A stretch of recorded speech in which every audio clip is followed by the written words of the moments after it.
Hello, Danger Noodles.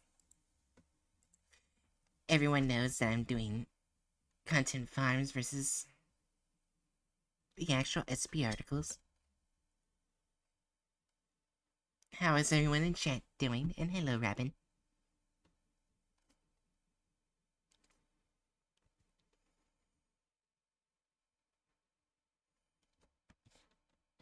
Oh yeah, I gotta make sure I'm unmuted in Discord.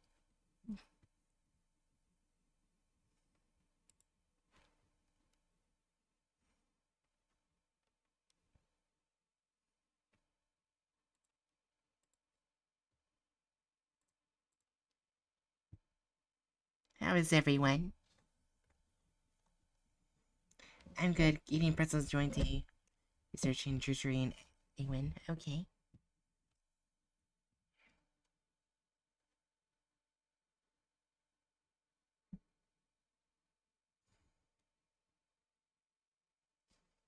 I'm doing alright. Hi, Bookworm.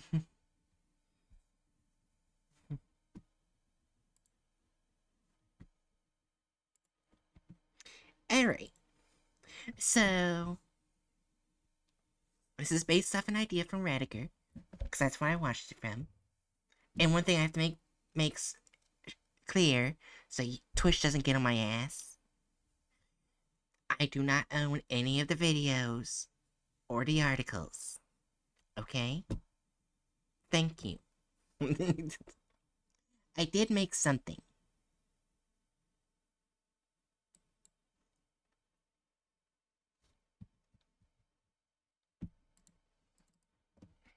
I gotta add something now. Slash.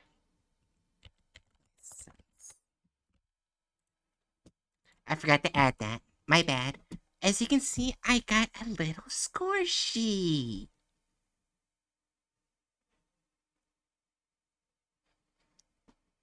We got removal of characters such to license, which is pretty important. And it's scored between 1 and 4 because it's 5. And 5 times 4 is 20, and there's 5 20s makes 100%. So yeah. Basically, the closer to 100%, the worse the video is. Alright? Everyone understand?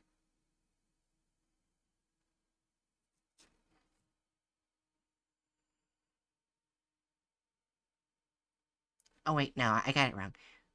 Not 100, not close to 100%. The less away from 100%. I'm an idiot. So I'm gonna minus things from 100. I'm an idiot. But yes. Alright. Alright. So... Alright, I'll make sure I can actually get to the thumbnails. Alright, there you go. First SCP. The Leviathan. Oh wait, I need to get rid of chat. Hold on. Is this chat? No, it's not. Is this chat? No, it's not. Is this chat? Yes, it is. There we go. Now you guys can actually see the article, if you want to read with me.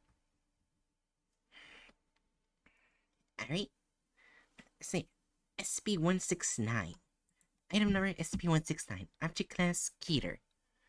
Special Containment Procedures. Because of its size, SCP-169 cannot and almost certainly will never be contained. No structure on Earth is large enough or strong enough to contain SCP-169.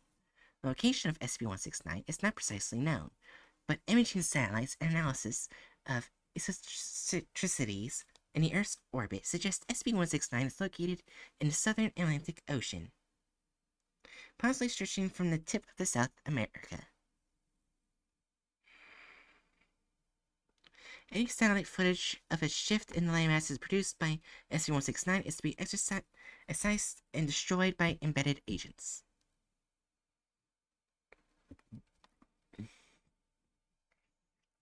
Description: SCP-169 is surmised to be a marine arthropod of enormous size, known as the Leviathan, by generations of sailors in oral history. Presumed to be at first to be a myth, SCP-169 was detected on Redacted by Mobile Task Force Game of 6 during investigation of paranormal activity around the Redacted Archipelago. Coordinates redacted. During I guess that's the gamma symbol. Gamma 6 investigation, Dr. Redacted. Gamma 6-0912 discovered an archipelago and have moved at least 3 kilometers from its original location. Though initially Dr. Redacted believed the motion to be due to unusually quick continental drift, a reconnaissance mission performed by the USS Redacted revealed that archipelago to be protrusions of rock-like plates covering an enormous organic mass. The Foundation was brought in immediately to begin threat management. Dr. Redacted and Dr. Redacted, Gamma 6-0421, estimate SB-169's body length to be between 2,000 and 8,000 kilometers. The creature is thought to have existed since the Precambrian era. No other specimens have been sighted. Almost nothing is known about SCP-169's habits, such as reproductive capabilities, if any, food source, and nesting area, if any. Research regarding SCP-169 is pending approval.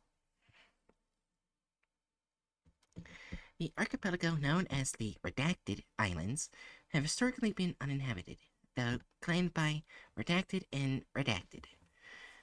Upon handover to the Foundation, Redacted's presence was evacuated on the pretense of rising sea levels. Though the archipelago has remained above sea level for several millennia, any change of depth by SCP-169 could result in the disappearance of an entire archipelago. SCP-169 moves slowly, less than 1 kilometer per week, but seems only to be adrift. Its method of propulsion is unknown. Regular seismic tremors seem to indicate breathing about every 3 months, causing minor shifts in the island's terrain, suggesting that the creature is probably dormant.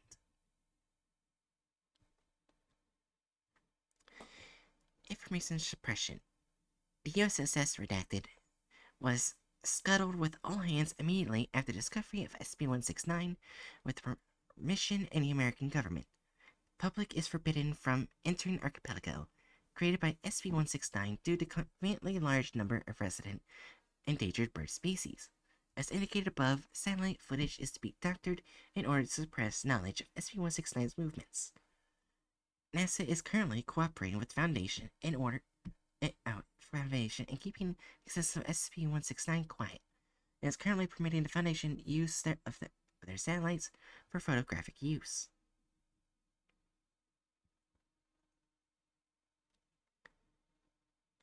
Well, I mean, I have a lot of I have SCPs in the videos, so a lot of those will disappear eventually. Plus a horror game I want to try eventually. But anyways, I get continue with the SCP. Addendum 0-20. In 1990 redacted, the U.S. National Oceanic and Atmospheric Administration, an American scientific agency unaffiliated with and unaware of the existence of the Foundation.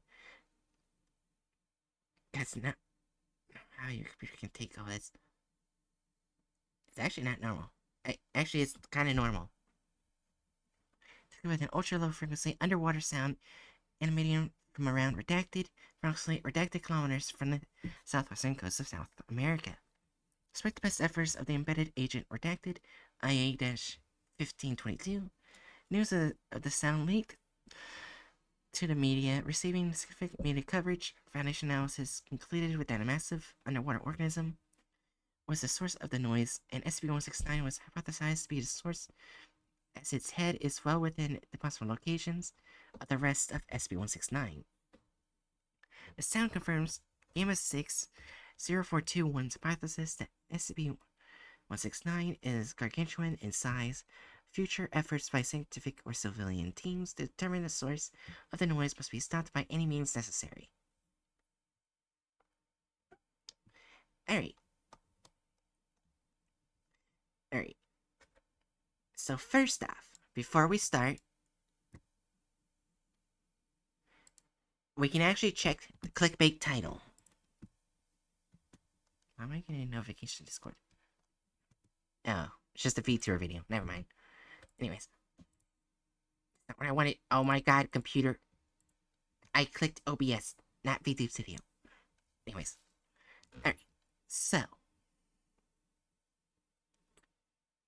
Wait, is this? That's not it. Why is that there?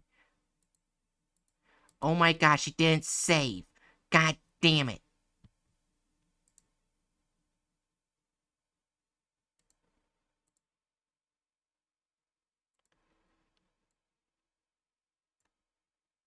Give me a moment.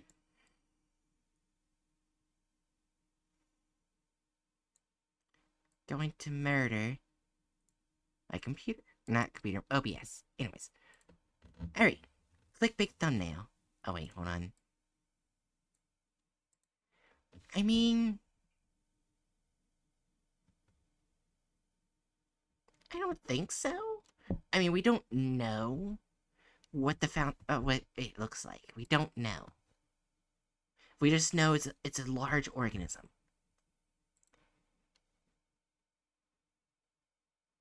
So I don't think it's that clickbaity. What do you guys think?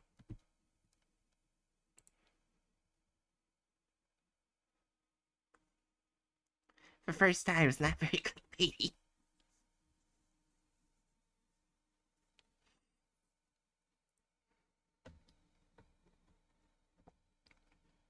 Trust me, we will have clickbait thumbnails soon. Yeah, I don't think so yet. Yeah, okay. Alright. So that's good. We actually got our first 0. Yay! Alright. Everyone ready to actually see the video? Oh, wait. First, we need to see something. Oh, wait, hold on. Okay, hold on. We're actually gonna... Wait, because someone's actually gonna come in soon. Let's see if they put the Creative Commons license.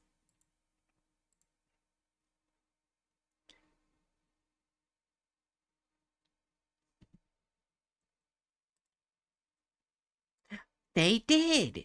Holy shit, they actually did. I kid you not, this is rare.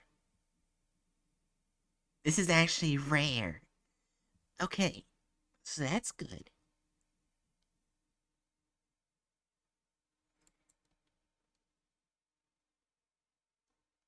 Alright. Now, as we're waiting for our next member to join in and help us with this, removal of characters counts as we're getting rid of women, gays, stuff like that, or characters just outright in place of new ones. That happens a lot. And only men in the video. I kid you not, the rubber does this a lot, where they only have men. I kid you not. I had to put that there. That's why they're separate. And deviates from the plot in the article, basically saying like, all of a sudden, instead of like doing the containment procedures first, it goes straight to the end of the article, then back to the beginning, then near the end, the stuff like that. Basically, not at all organized. No organization, basically. And added gore violence, like making it way too more violent than it should be. Because I kid you not, there's some safe classes that were made keeters in some of these videos. I kid you not. It's happened.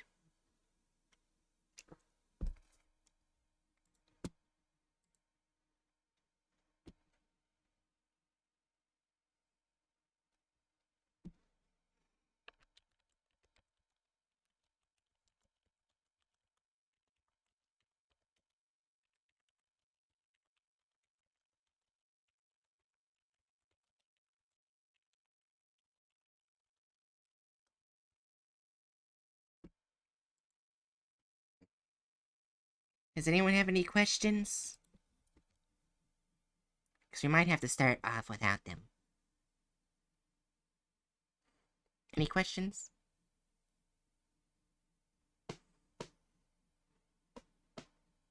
Not really. Okay.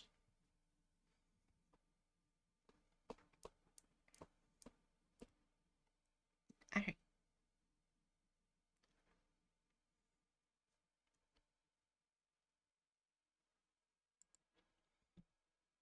I guess we can start off without them. Because I don't see them in yet. Alright. We start in the video and let me repeat this again. I do not own this. It's owned by Fresh and Lucius. Which I heard can sometimes be worse than rubber. So I just want to see it for myself. Alright. In 3, 2, 1. Wait, hold on. There we go. Make it a bit louder. In 3, 2, 1. SCP-169, also known as the Leviathan, the ancient sea dragon who ruled the deep, alongside Behemoth, the land. I already have a problem. I'm not gonna say it. I will wait till the end of the video. Okay. And monster who ruled the land. They would both be served up as quite a delicious meal at the end of days. What? This SCP predates known records and has been documented as religious mythology prior to the forming of the Foundation. Once thought to be a story, its location is thought to be in the Atlantic Ocean, possibly surrounding the tip of South America. Good evening, and welcome back to my channel. I'm your host as always, Professor Lucius. Tonight, we look into SCP-169.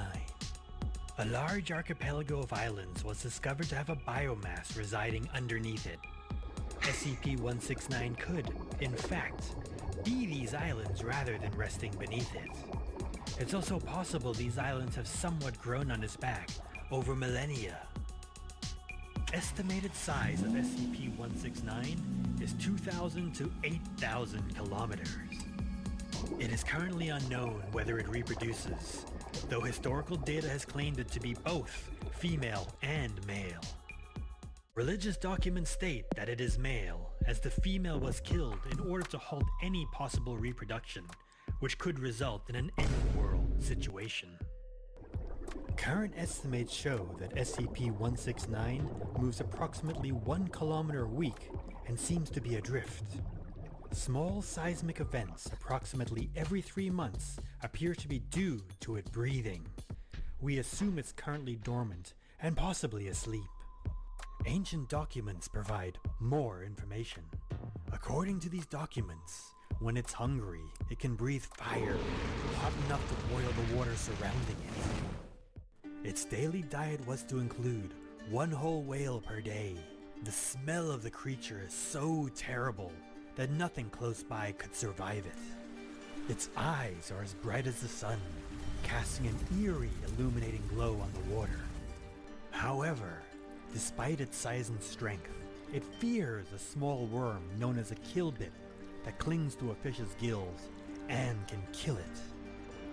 Records point to historical data regarding the devil whale as being SCP-169, the Leviathan. The Arabic documents 1001 Nights relates the story of the sailor Sinbad and his encounter with an island which was actually Leviathan. In this context, it is referred to as the devil whale. In 1820, the whale ship Essex was attacked by a devil whale and sunk. The ship was a few thousand kilometers off the coast of South America when they witnessed a large object floating on the surface of the water. The ship had already sustained severe damage due to storms, and the men feared the bad omens. Upon approaching the large creature, it suddenly rushed toward the ship and hit it with enough force to damage the boat. After some moments, the creature moved once again to the front of the ship and once again proceeded to attack the ship. This time, with enough force to crack the hull of the ship. It then disappeared into the depths. The Essex soon sank and its crew were forced to find land using one of their smaller boats. Current Foundation efforts in regards to SCP-169 are to contain any information regarding Leviathan, while containment and control procedures are planned. Leaked data such as seismic data, landmass movements, and unauthorized movements into the surrounding waters are of top priority. However, Foundation scientists have been tasked with finding the mythological kill bit in the event that SCP-169 becomes active. Current excavation efforts in the Mediterranean Sea have provided hopeful leads that a fossilized kill bit might be found, and through DNA resurrection, a viable weapon may be extracted. What? Well, I hope you enjoyed that episode. Don't forget. Where did they get the kill bit from? Where did they get the kill bit from? It was not stated anywhere in here.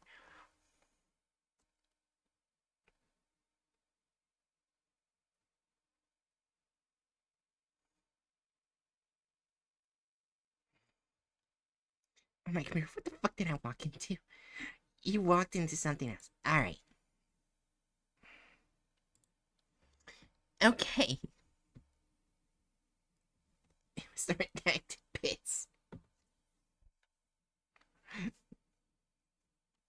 Alright. So they didn't get rid of the license.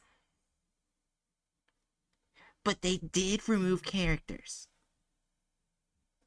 Literally, none of the characters in the story were mentioned. None of them. And none of them in the video.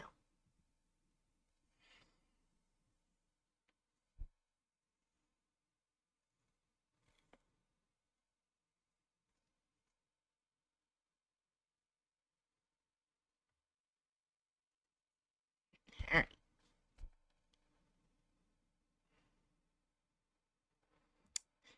So, they did add the license. I'm guessing 3 out of 4. Because they didn't, they didn't add the characters. And they added shit.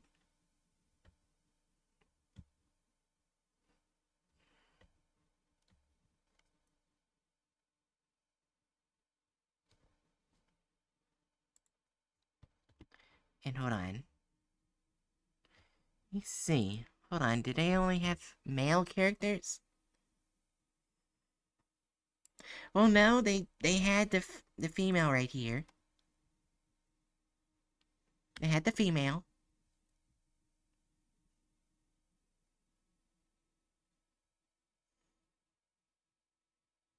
I guess that would count. So I would say 0 for that, which is so far good. What doctors were part of the article? It wasn't really doctors, it was the Mobile Task Force Gamma 6. Well, there was a doctor. It was Gamma 60912. And Gamma 60421.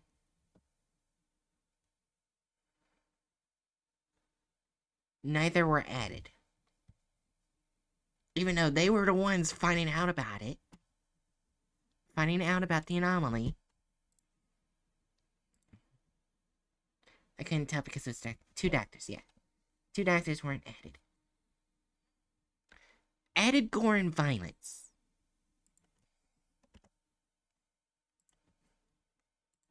Nowhere in the article did it talk about attacking anything. Nothing at all.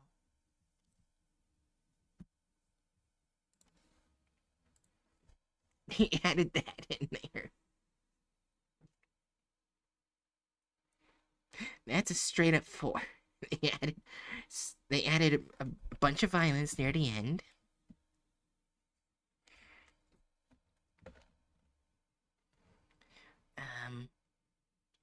Deviate from the plot of the article.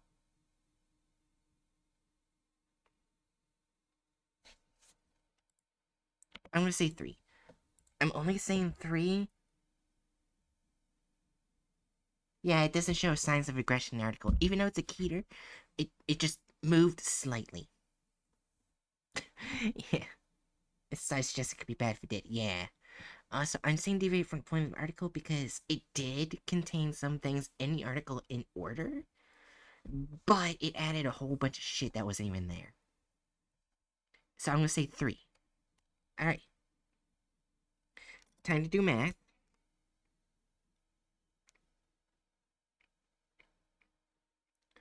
20. Okay. Alright, so that's 15, 15, 20. That means...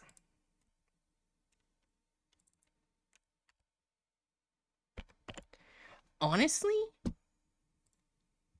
not as bad. I only had a 50%, because 2 of the big problems, which is clickbait thumbnail and only men in the video, weren't a problem in the video. So it's not as bad as the others. Also, hi, Jiri.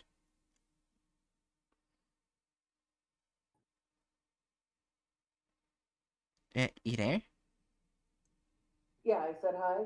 Oh, it didn't go on. It didn't go through the first time. Oh. Yeah, you just sat there in silence. But yeah, I mean, it wasn't as bad as others, where it gets rid of other things. Alright. I decided to go, Jerry, I decided to go to Professor Lucius instead of the rubber. Because apparently I've heard they can sometimes be worse than rubber. Oh. Which is saying something.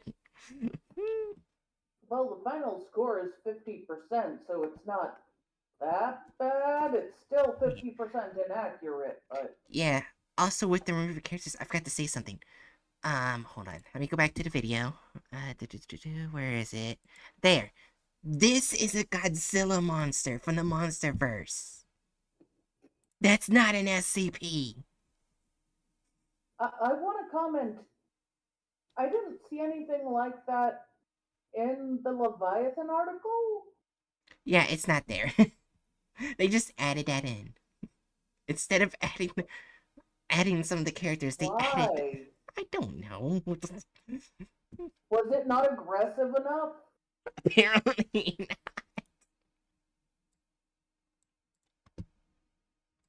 Doesn't need to be aggressive. Yeah. Also. Alright. Next one. Hold on. I need to get its nickname, because I forgot it.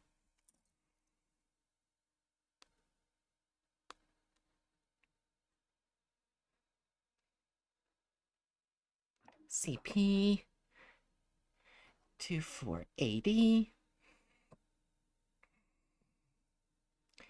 80. You're switching to a different SCP?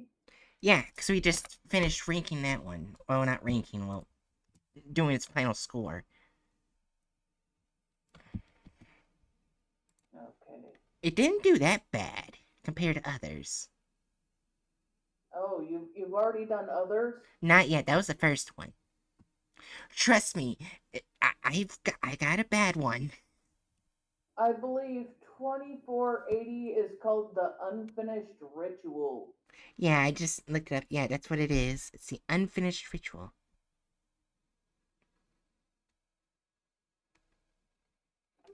Alright. Alright. Well, there's gonna be a lot of Alright, so. Apparently this went from safe to Keter presumed neutralized. Damn. It went through a lot. Alright. For next SCP is SCP-2480.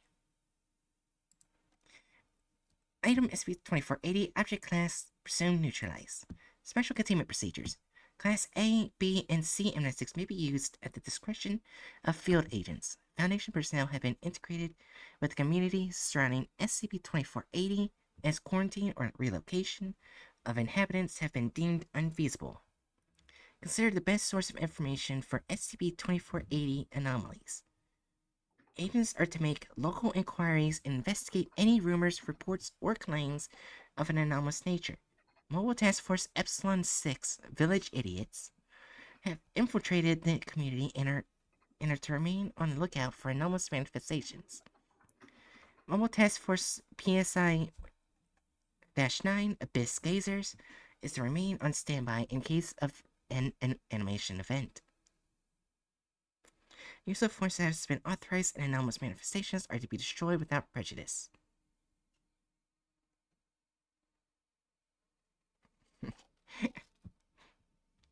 Description: SCP-2480 is speculated to be a dimensional anomaly located in Redacted, Massachusetts, a coastal and heavily forested town with just over 9,000 residents. Wow, there's a lot of shit cut out. SCP-2480 appears to be centered around Bodful Manor, home of the late Cornelius P. Bodfell III, P. 1866 to a birth 1886, death 1952. Shut the fuck up, Opera. Anyways, millionaire industrialist with an acute interest in the occult. Prior to his death, Bodful was the leader of the secret society known as Adantium's Wake. Dismissed by the Foundation in 1932 as simply being a decadent upper-class social club, their enormous capabilities were not recognized until November 28, 1952 incident. Due to the critical failure of their mission, there were no surviving GOC operatives to be properly interrogated. However, documents were subsequently recovered from a GOC safe house located in Redacted. It appears that the GOC attempted to destroy these documents prior to their mission. A torn report, lower half missing, with a photograph attached via paperclip, was discovered in the back of a fireplace along with a significant ash. It is assumed that all other documents have been incinerated. That's the only photo, in case you can see it. Yeah, threat ID KTE-0452-Black- Karcist Ion. Authorized response level 4. Severe threat. Liquidation pending. Description: KTE-0452-Black, hereafter referred to as subject, is a humanoid threat entity of a variable difference. That difference appearance. Why did I say difference? Anyways, subject most often appears in priestly vestments and carrying a staff. Subject is able to disappear and reappear at will, shape and manipulate organic material, bend reality, and is hypothesized to be biologically immortal. While subject is classified as humanoid, they are not believed to be human. Whether they ever were is still debatable. Psychological profile indicates malignant narcissism and megalomania. Subject is believed to have aided in the creation of circuit cults throughout much of the world. Oh, that's great. It has been verified that GOC operatives intended to assassinate Person of Interest 93 as Person of Interest 93 was not discovered among the dead. It can be surmised that the GOC did not achieve their primary goal. The Foundation became aware of SCP-2480 after intercepting and decoding a GOC distress broadcast, promptly sending an investigative team. 36 corpses were found scattered throughout the estate, 8 of which later identified as GOC operatives. All but 5 displayed anomalous cause of death, such as implosion, disintegration, and fatal physical reconfiguration. SCP-2480 is hypothesized to be a dimensional anomaly that cannot be directly perceived. This kinetohazardous effect interferes with perception in such a way that only the use of perception-altering chemicals and/or direct and sustained observation of its effects on local reality it may be detected. Addendum: the investigation of Bodful Manor uncovered discerning evidence with regards to Cornelius P. Bodful III, an organization known as Adantium's Wake. Based on several meticulously kept journals and a collection of photographs, Bodful and his followers would frequently host. Oh my god! I am not reading that. It included the no-no touches, the young no-no touches, ritual human unaliving, and eating of those who share the same flesh. Jesus Christ. I felt like that was good censorship. What would you say? Yeah, damn, that's good. This, well, now we know more of what we're getting into.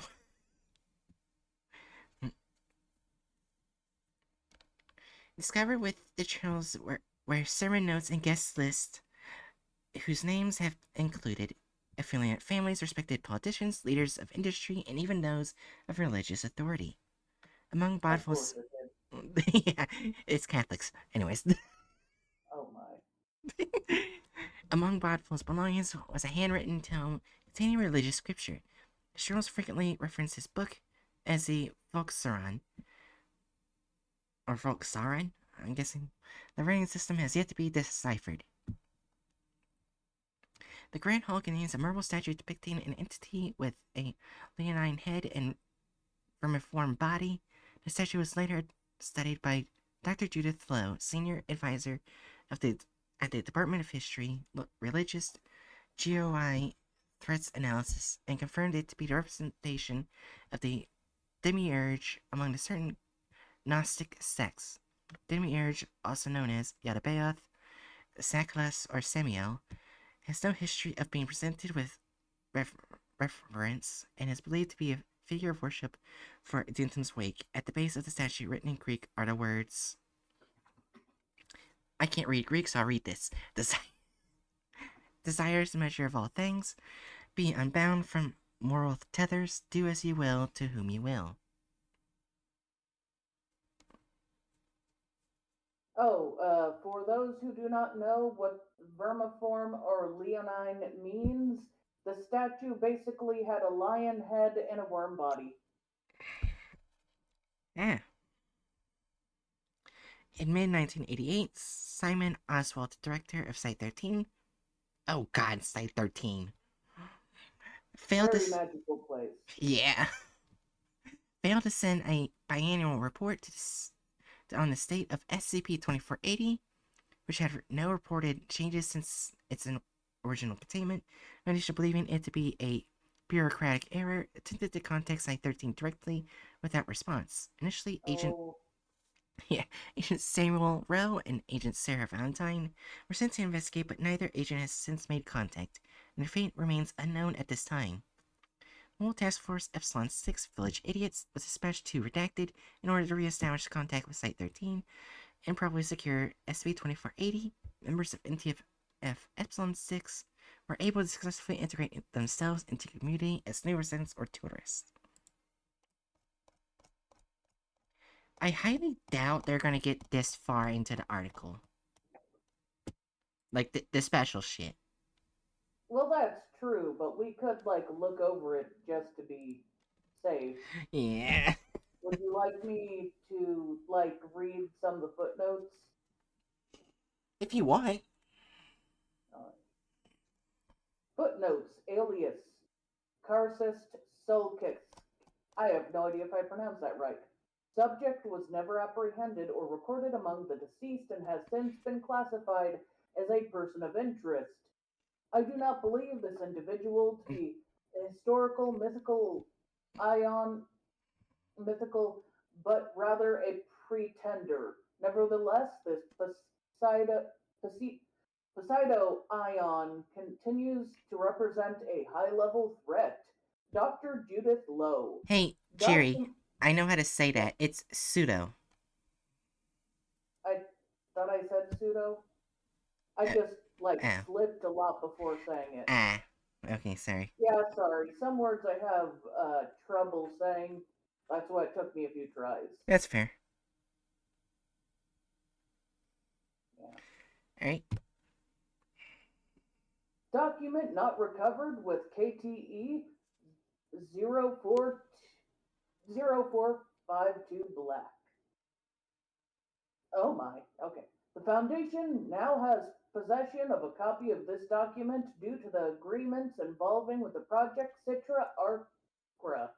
The report was less extensive than previously assumed, but is currently being studied by Dr. Jules Blow, Senior Advisor at the Department of History, Religious GOI Threat Analysis.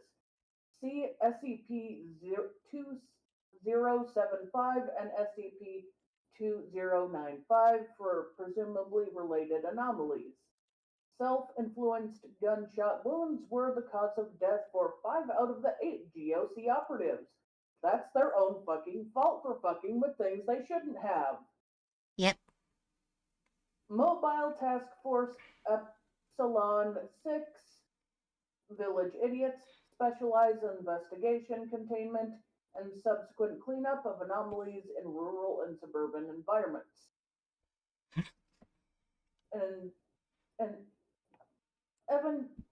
evangelical Protestant movement that promotes procreation based primarily on Genesis 1 28. I know that's not dash, I just don't know what the fuck that is. The 2 dots. There you go. Which states, and God blessed them, and the God said unto them, be fruitful, multiply, and replenish with the earth. What's that have to do with a statue with a lion head and a worm body? And now den non 3 Yera Peregrina, an earthiogen used in healing ceremonies and rituals, contains the perception enhancing chemical N diam. Oh, I don't know what that is. should I look it up very quick? What if you want? Why not? It'll probably help us understand the SCP better.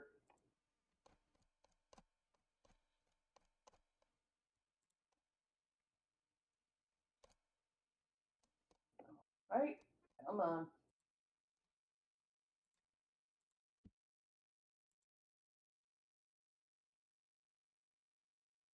Oh, it's DMT.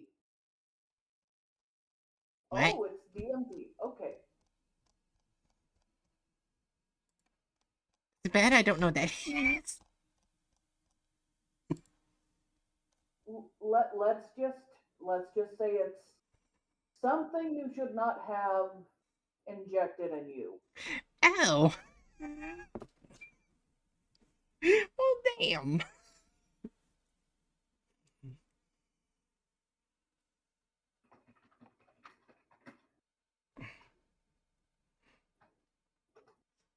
Okay, let me see if I can find something that can dumb it down for me to read. There we go. A psychedelic drug and structural analog of tri. It's it's basically related to a different drug and can be found in many plants and animals, including humans. It's a drug. Oh, Don't take DMT.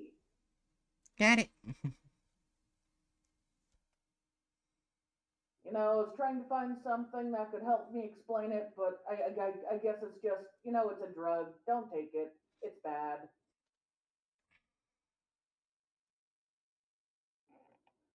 So the people who made the worm lion statue was on drugs. Who would have thought? Yeah.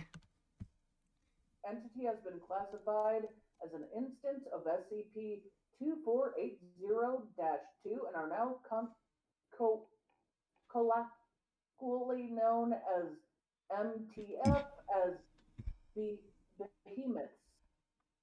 Skin disease characterized as thickening of keratin layer in fetal human skin. Oh, entity has since been classified as an instance of SCP 2480-3 and are now colloquially known among the MTF as Snatchers. Aramaic for the other side. Language unknown. Yeah.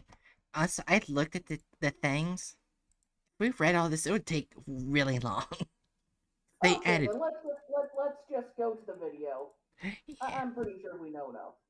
yeah. I'm pretty I highly doubt they're going to talk about this right here. They might, you never know.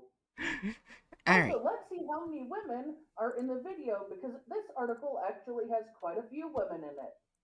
Oh, yeah. Alright, before I do that, Cheery, I'm gonna upload a file in the chat, Okay. and this will be the thumbnail, where we judge whether or not the thumbnail is clickbait. I think we can already tell that's clickbait. What's that have to Wait, no, that's the wrong one. There we go. Wait, Jerry, did you mute yourself? Oh, sorry, I didn't notice. I just got so upset that I accidentally muted myself, I think. That has nothing to do with the SCP. Yeah. The only figure connected to the SCP does not look like that. The only figures connected to the SCP doesn't look like that. Even the statue does not look like that, and the statue looks fucking weird. I would love to see them try to create an artwork in of indicating the statue. I would love to see their worm lion. Oh, yeah. I'm surprised none of you actually got surprised about being able to pronounce Yadabeya correctly. When I usually fuck You up know what? words. You're a weird woman. I shrug. Yeah, I It's can. a difficult word. Congratulations. You are very good at pronouncing. Yeah, I can. I can say like majority of the Eldritch guys in SCP universe correctly. I can say their names correctly, most of them. I don't know why. So are we giving this a 4? Because 1 out of 4 is the rating. What is the highest one? Highest is 4. Lowest is 1. We can Is also give highest us worse or lower worse? highest is worse. Score. Yeah. That's clickbait. It's clickbait. Alright. Now, before we wait, no, we're going back to the wrong one. Before we go to it, let's see if they did it. Holy shit, they keep doing something Rubber doesn't do, which is put the license in the anomaly thing. Oh, wait, I gotta get rid of the picture. There we go. They did it. Slowest clap in the fucking world. So yeah. Also, before the video, just remember, everyone, DMT is bad. Avoid it. Yeah. So that means is the score for removal of characters / license is gonna be a little bit lower. Because they actually Alright. put the license in. Let's just see if they put any of the women. Right. You see the video, right, Jerry? Yes. Okay, just make sure.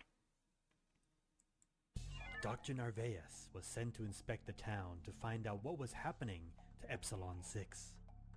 Upon her suggestion, permission to administer DMT was authorized. DMT is considered a hallucinogen, but according to Dr. Narvaez's research, it's actually a perception enhancer. Upon administering the DMT and entering the town, she witnessed a yellow fog engulfing the city. People in dark hooded cloaks circulated among the locals, who kept their eyes down and avoided them. The buildings are dilapidated and covered in pulsating flesh. A black liquid oozes through the drainage Is this the system. same article? Yes, it is! The center of town is replaced by a black ziggurat, where the hooded people worship and prostrate. Her assistant, Dr. Wu, sees none of this. A large robed entity This is in the holds several article. creatures on a leash. They all have small eyes and needle-like teeth. What? Wu, instead, sees a teacher with students. The creatures start to attack the smallest of their pack, ripping it apart. Wu sees the children bullying another child. Narvaez emptied her water bottle and bent down to fill it with the black liquid flowing through the drains. As the DMT wore off, she witnessed the black liquid disappear from her flask. The bottle was sent back to the Foundation for analysis. Upon leaving the sphere of control of SCP-2480, the black liquid once again became visible. In mid-1988, Simon Oswald, director of Site-13, failed to send a biannual report on the state of SCP-2480. The Foundation, believing it to be a bureaucratic error, attempted to contact Site-13 directly without response. Initially, Agent Samuel Rowe and Agent Sarah Valentine were sent to investigate. Wait. But neither What agent year has did made they contact. try to claim that this happened? What year? Okay, hold on. Let me see if I can find it. Where it said Site 13, Site 13, Site 13. Yeah, I know the article doesn't say 19, a year. mid 1988. Yeah, there were literally nothing to show a cell phone like that. Oh. I don't know when cell phones were invented, but I do know if it was one of the earliest versions of a cell phone, it wouldn't have looked like that. Jerry, we're only 2 minutes in the video. I'm just saying, it's very inaccurate. Yeah. Let me look up first cell phones. Yeah, alright, before we do that. Also, we already got a 4 for added gore or violence. Yes.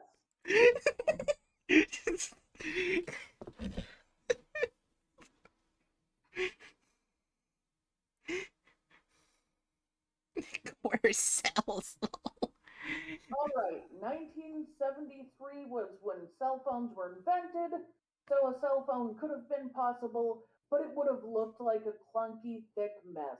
Not Yeah. like a modern cell phone. So that doesn't Yeah. even make sense. Also, back then, what they used were typically not cell phones. It was Mhm. fax machines. Oh yeah, I remember. I, Yeah, I, fax machines would have been a lot better, especially for something like the SCP Foundation, because sending things like that over mail would have been bad. yeah, because the GOC can intercept it, the Silver's Hand can intercept it. Yeah, also, where is the GOC so far? The Oh GOC were the yeah, ones who started the mess. yeah, they're not even mentioned. So that does count as removal of characters. But we haven't gotten through all the videos, so Also, Bookworm said gore cells. yeah. Alright, so let's continue it. Contact since Mobile Task Force Epsilon 6, known as the Village Idiots, was dispatched in order to re-establish Wait, what? contact with Site-13 and properly secure SCP-2480. Is that Connor? Members From of the- Epsilon Yes, I added 6 were able Connor. to successfully wasn't even integrate born themselves yet, into I the think. community as new residents or tourists. Last night, I saw a man mowing his lawn at midnight. Strange behavior, but not itself an anomaly. This morning, I noticed a man staring me down Wait, at the fish market. I know who he is. He's from SB Animated Tales. He got affected by SB-106 and survived. And he does look older than his age. So they're stealing a bunch of. Technically, we have to take more points off when it comes to SCP licenses because he's used two different characters that were not theirs without referencing it. Yeah, no, not that Connor Bookworm. It's from a series that got destroyed for good reason. Anyway. Well, yeah, I'm saying Yeah. both characters, they're from different SCP series, right? Yeah. This guy is supposed to be Ancient Lawrence. And I think Yeah, he's. that means they should be licensed in the bottom as well. Oh, Even yeah. if it doesn't exist anymore. Oh, It yeah. doesn't reference it. Yeah. Also, he would. If I remember correctly, he's part of Ninetail Fox, which is not stated in the article. Yeah. Let's continue. His eyes never blinked once. Can't get any sleep. Keep checking the damn peephole. May I Last night, comment something? decided to check it one Ah, last sure. time. We're about a third of the way in, but we haven't actually heard anything factual about the SCP yet. True. Besides the check-in. The check-in is the only thing we've gotten that's from the article, the missed check-in. Yeah. Oh, they did include like 2 of the characters though. Like the Yeah, but yeah. inaccurately. Yeah. Well, we can say they didn't get rid of women characters. So far, there's Yeah. still other characters. There's more than one woman in the article. True. Before heading to bed, saw a face. Couldn't tell if it was a man or a woman. But as soon as I looked, they started to slam their head against the door. Wait, Saw a bunch did of they kids draw gathered on the blood street Jesus? around dusk. Yes.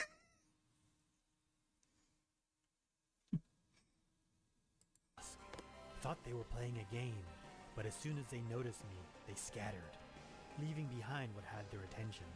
It was a dead dog. This was different. Poor critter was partially flayed and covered in bite marks, big chunks torn from it. 7 days without definitely any added word from gore. GSP. And there's Connor. Light Body said they had Why plans to are they rendezvous with using the old Connor man, but he never so showed. much? We I had don't- nothing to go on. Probably because he was popular It's at the like he time. ceased to exist. The air smelled of Well, fire. yes, but they didn't Assume even the story- Oh, reference shit. who they took it from. This character, I forgot his goddamn name.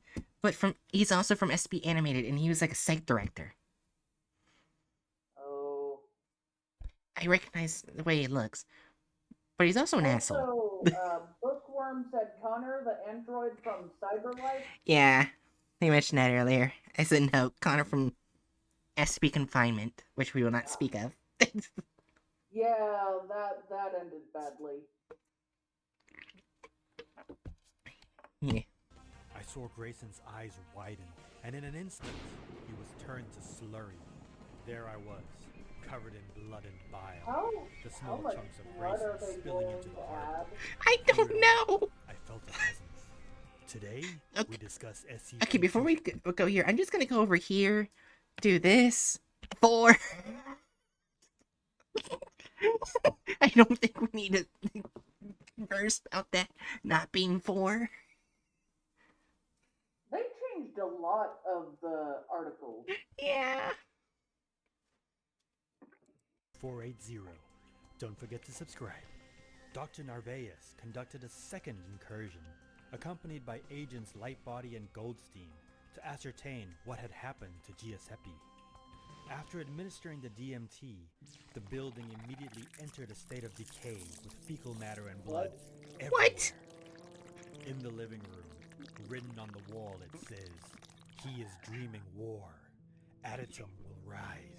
What? They searched the basement, and upon the far wall was a yellow symbol, appearing to float in thin air.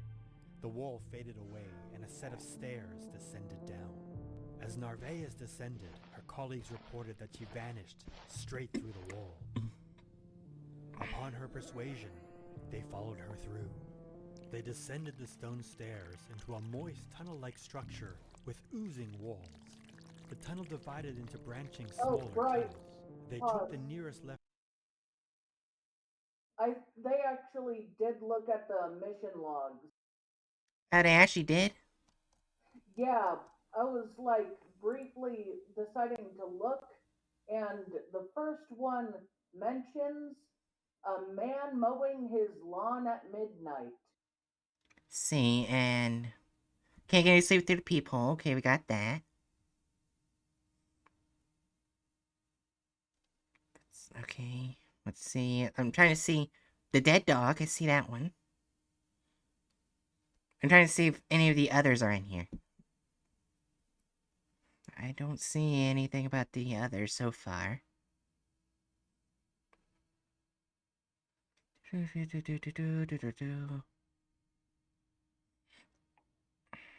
see anything about that.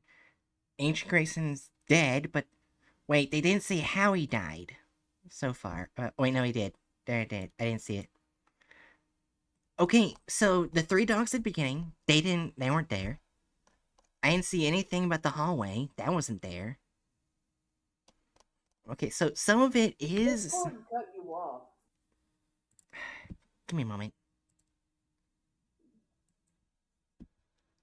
Oh my gosh, Discord. Oh wait, I didn't disconnect. I thought I disconnected. But, the 3 dogs, I didn't see them. I didn't see the weird hallway thing. or the message. So they did add gross shit. It's supposed. Oh yeah, when they did Yeah, TNT and everything with the shit, it didn't state that either. Where did they get Jack TNT from? Okay, I'm gonna quickly skim through. so far through all the logs, I don't see anything that suggests that they got extra information from doing drugs. Responsible hypothesize dealing with anomalous instances. One capable of creating fascinating rarely. This one not turn intangible. Requests access to the DMT. Percentage of human perception yielded results from DMT. A request has been filed and awaiting proper authorization. Which means no, it hasn't been given yet. Oh wait, no, yes it has. Yeah. DME testing 1. Okay, so they did do DME testing.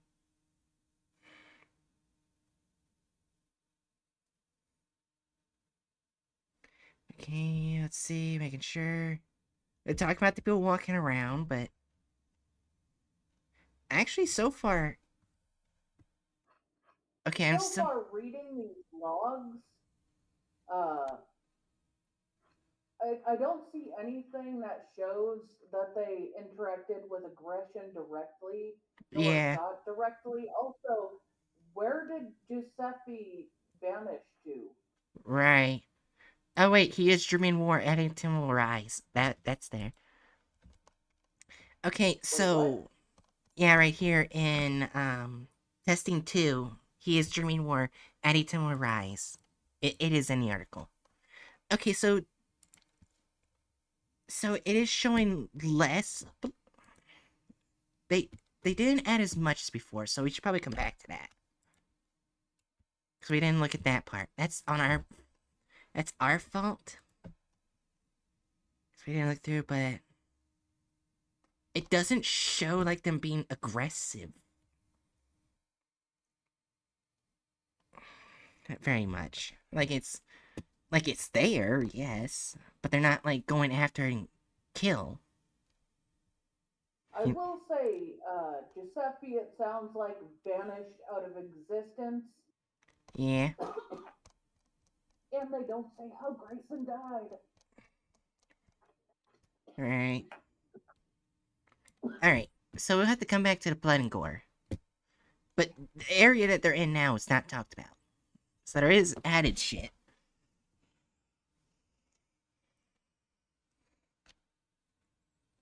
Alright. Anyways, let's continue. Tunnel and soon came upon a rotted wooden door.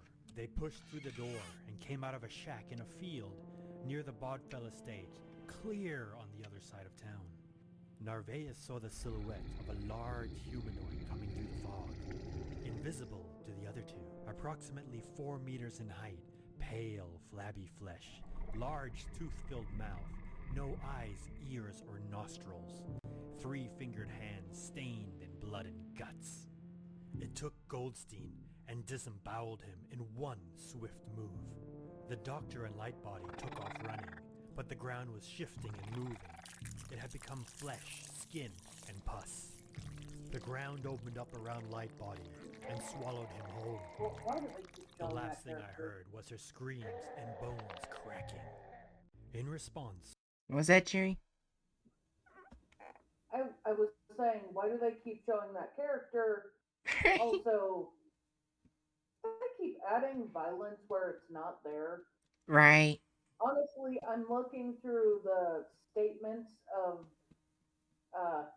Dr. Narvius, and I have not yet seen anything that suggests uh, added aggression. Right. I mean, yes, it's a dangerous SCP, but that does not change that there's no direct violence reference. Yeah.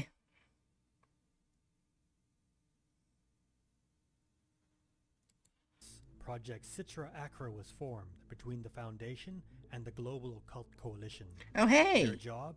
To end SCP-2480 and whatever it represented. What?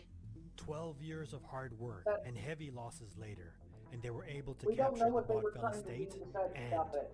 Right. SCP-2480-1, They a failed humanoid and made entity it worse. believed to lead and control SCP-2480 Wait, they said they couldn't find them. Yeah. events through pheromones. Upon inspection and interview of SCP-2480-1, he was found to have no internal organs aside from heart, lungs, and brain, of which his pineal But gland was 8 times larger than normal. Was that Jerry? Sorry, it's just I was about to say the same thing that you did before, in that they did not get that. They did not get them. Right. How can they touch them if they cannot access that individual? Right. Is there something I'm missing? Let me just read through more of this. Alright, while you're doing that, I'm gonna play a video. Is that alright? Yeah. Like, Normal. He preferred to be addressed as Karsus Karvas. Upon interview, it soon became apparent that Karsus Karvas was actually site director Simon Oswald, who had disappeared years before. When asked how he obtained his powers, he stated it was a gift from Grand Karsus Ion, the founder of the Sarkic Empire. SCP-2480 is speculated to be a dimensional anomaly located in Massachusetts, in a coastal and heavily forested town with just over 9,000 residents. SCP-2480 appears to be centered around Bodfell Manor, home of the late Cornelius P. Bodfell III, 1866 to 1952, a millionaire industrialist with an acute interest in the occult. Prior to his death, Bodfell was a leader of a secret society known as Additham's Wake. Dismissed by the Foundation in 1932 as simply being a decadent upper-class social club, it has now been verified that GOC operatives intended to assassinate Person of Interest 93. As POL-93 was not discovered among the dead, it can be surmised that the GOC did not achieve their primary goal. 36 corpses were found scattered throughout the estate, 8 of which were later identified as GOC operatives. wait, hold on. Was it 8 or 7? The article does bring up hooded figures, but they're hooded figures you do not see the faces of, Ah, and their outfits are poorly stitched together leathers and hides. alright. So they did bring the GOC. I was wrong. It was 8, not 7. SCP-2480 is hypothesized to be a dimensional anomaly that cannot be directly perceived. This My God, cognito-hazardous God. effect interferes with perception in such a way that only through the use of perception-altering chemicals and the direct and sustained observation of its effects on local reality may it be detected. The investigation of Bodfell Manor uncovered disconcerting evidence with regards to Cornelius P. Bodfell III and the organization known as Additham's Wake. Based on several meticulously kept journals and a collection of photographs, Bodfell and his followers would frequently host orgies that included rape, pedophilia, ritual human sacrifice, and cannibalism. Oh my The God. round hole They contained actually said it. Are you okay? Yes, I was shocked because they're trying to monetize it, but if YouTube sees it, they're not gonna monetize it. They don't like those words.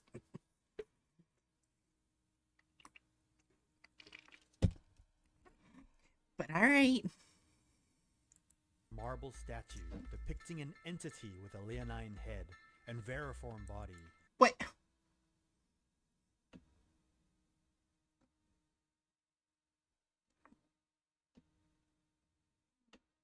Is this what it's supposed to look like, Jerry? Well, No. If you read the description, it had the lion-like head and a worm-like body. Does that look like a worm-like body? No. I think they did it backward.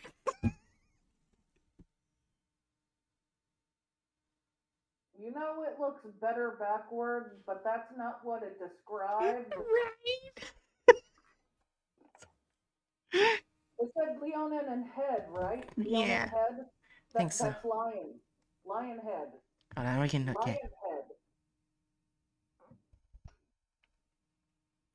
Back at it. Let's see if we can find it. Yeah, leonine head. And vermiliform body.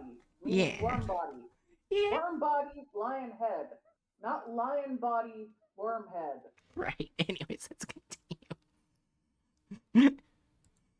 We're almost confirmed done his with it. representation of the demiurge, also known as Yaldabaoth, Saklas, or Samael. At the base of the statue, They were written in mispronounced ink some are of the them, but words, okay. Desire is the measure of all things. Be unbound from moral tethers. Wait, hold on. They couldn't even try to draw the lion head and the worm body. Did they know that would look stupid? Okay. Just making sure they actually get the words right. Do right. as you will, to whom you will. The unfinished ritual is rumored to have been an attempt at bringing Yaldabaoth into our world. Alternatively, some say that Addison's wake Okay, was I've trying to spotted bring... one piece of aggression in the entire article so far. Okay, what was it? Well, you know, in the beginning of the video, how the doctor is drugged as fuck and seeing all sorts of weird shit? Yeah. Um, they did follow some of it, but it wasn't three dogs on a leash. They were creatures, uh, creatures on a leash, but it did not say what they were. Only that the leash it was made of intestines, and the creatures had small, unblinking eyes. Their mouth with several rows of needle-like teeth. Okay. And they gibber madly and move in a frenzied pace. Yeah. They killed the runt. Damn. Alright. Let's continue and finish it off. It did not sound like dogs. Yeah. Alright. Grand Karsus Ion back to our world. Whichever it was, the GOC failed their attempt to assassinate Person of Interest 93, Grand Karsus Ion.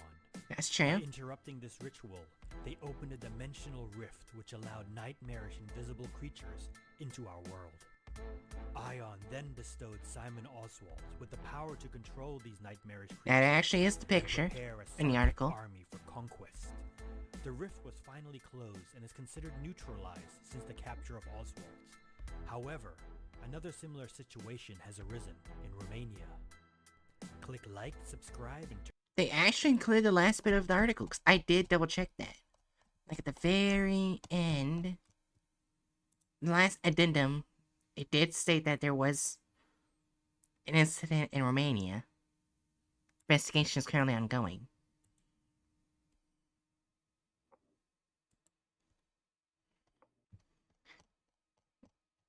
Alright. So now, we go back to this. Removal of characters and license. Well, they didn't remove the license. They didn't remove the license to most of the things, but they did not reference any of the characters they took from other SCP creators. Yeah. Do I accept video recordings? I mean, I did state that none of these videos are mine, if that's what you mean. No, like not earlier. you. Oh.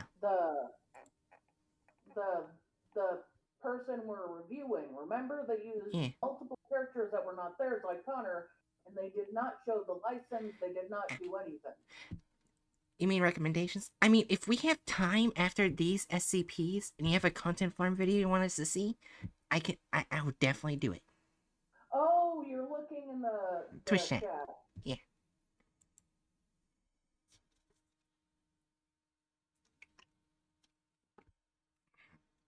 Yeah. But anyways, removal of characters and license. Okay, they kept a lot of the characters. I'm not counting added characters. That'll be deviates from the plot of the article. That'll be in that category. But removal of characters and license. Well, I feel like they did still remove some characters. yeah, it just not as many. Well, if you notice, the only characters they removed were the female ones, besides one. Yeah, I somehow feel like that makes it worse since they yeah, didn't remove that many characters, but the ones they removed were female. yeah. Well, I mean, we also gotta put 0 for only men in the video because they did add some female characters.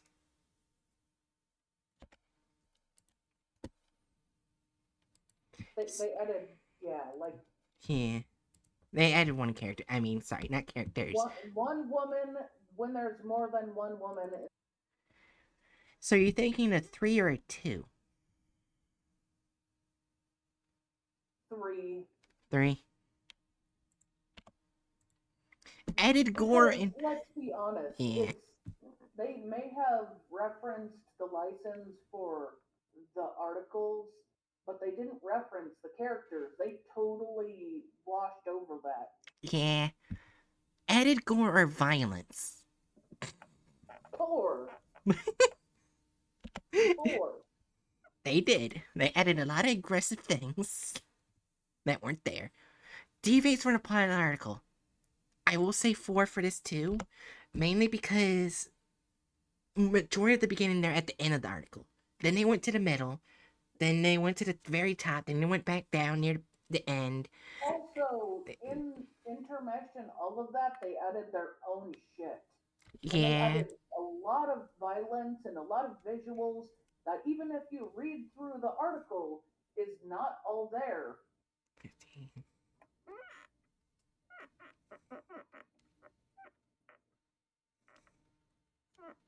Oof. Ooh. Trying to connect. What? What happened? Maybe Google is so upset by it, it's trying to get its head around it. Well, it's 25%. Ooh. Oh dear. Yeah, because those 4 add up to 75. Oh. It looks like you're offline. You're talking to turn on. Cancel. I am not offline. Where did it get offline from? Maybe refresh it? Because Yeah. you're clearly not offline. Reload. Alright, well, we already know the numbers. Yeah, also a 4 and Probably have to do one at a time. Yeah, that's probably what it is. 25. Oof. Oof. That was a big drop. yeah. You probably have to close some windows to make it a little easier on it. Yeah, I can probably close out the... I'll close out the videos. I don't want them back after we looked at them. Fuck the videos. Valid.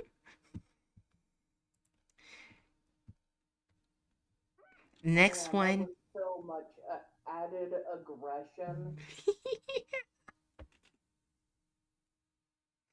The next one I think everyone knows. The Plague Doctor. Yeah. Not sure if we have to really talk about it much. We very much know about it. That's fair. Yeah. I mean, it's one of the most popular ones. And we can double check and go back. Yeah. We both have it open. We can double check it if need be. We can skim through it a bit if people really want you to. Yeah. And they actually have auto logs there too.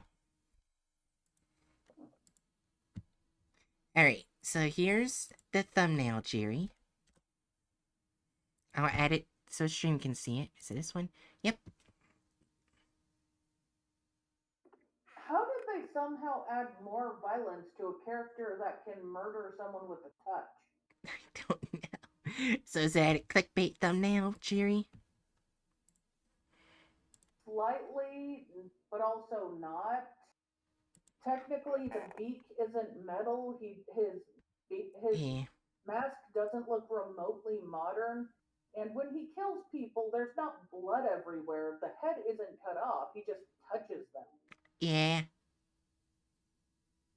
So it is and isn't. It's not Mm-hmm. fully accurate. Yeah. So like maybe a 2? Yeah.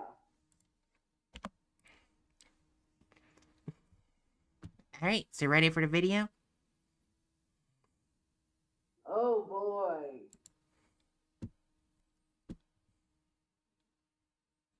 Alright, and 3, 2, 1.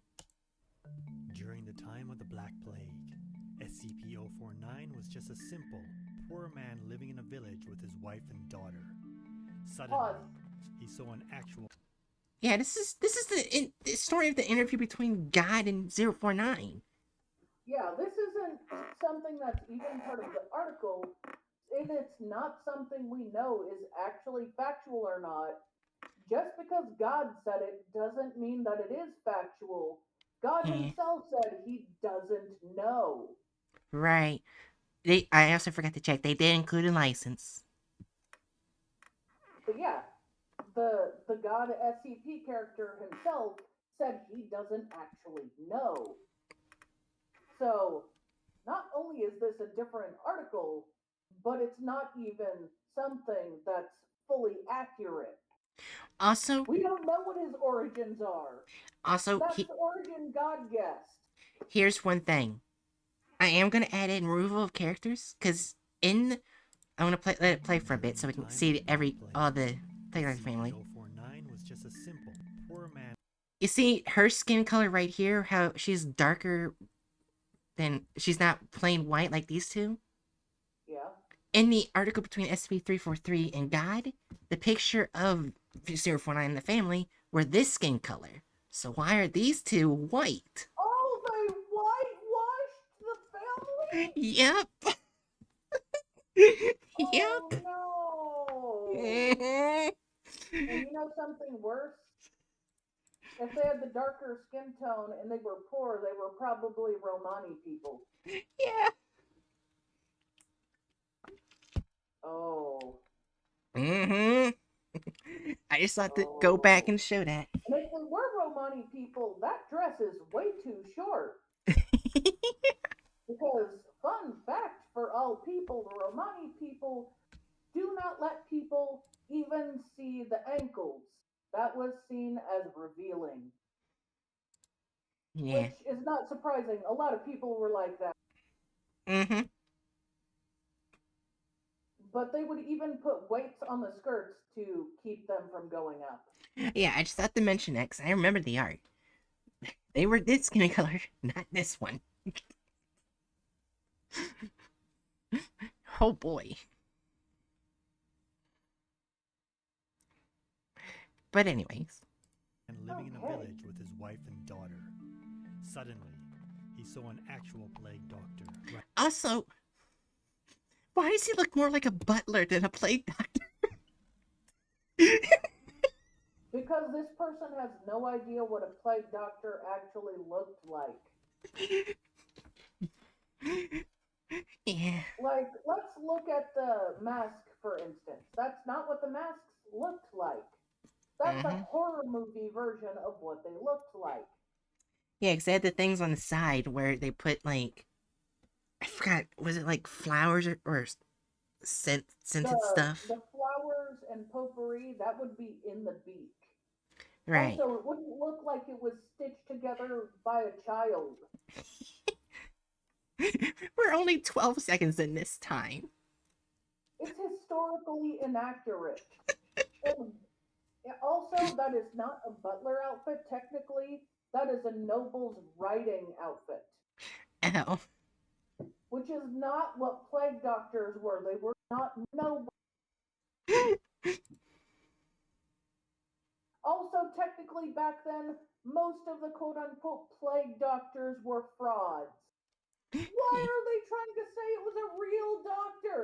They were never real fucking doctors. No one knew what the fuck they were doing back then. Yeah, even in the Not when it came to the plague. yeah, even in the interview, when when God was talking about it, he was saying wherever 049 went, he destroyed it.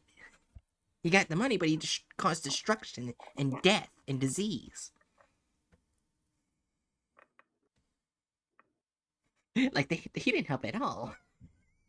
Also, I want to comment God never said in the article itself that Yeah, the person he took the outfit from originally was a real doctor. yeah. They just said it was another plague doctor. Or So it was a plague doctor. so here's the thing: are they ever actually gonna take anything from the article? Let's find out. We're only a few seconds in. Riding a horse near his house before falling in front of him and succumbing to the plague. The man looked at the now dead doctor and had the idea Okay. to steal the doctor's garment. I'm gonna go back a few seconds. Oh. Why did they use One Daybreak's I son? think I know why they changed his race. Because they picked a white guy as the plague doctor. Oh yeah. Also, Because if they chose a darker skin tone for someone stealing clothes from a white guy. yeah. Also, this is the When Daybreak Sun, by the way. This is what When Daybreak Sun's supposed to look Why like. is that there? That's not even the right era. Yeah. Just all of a sudden, SCP-001 shows up.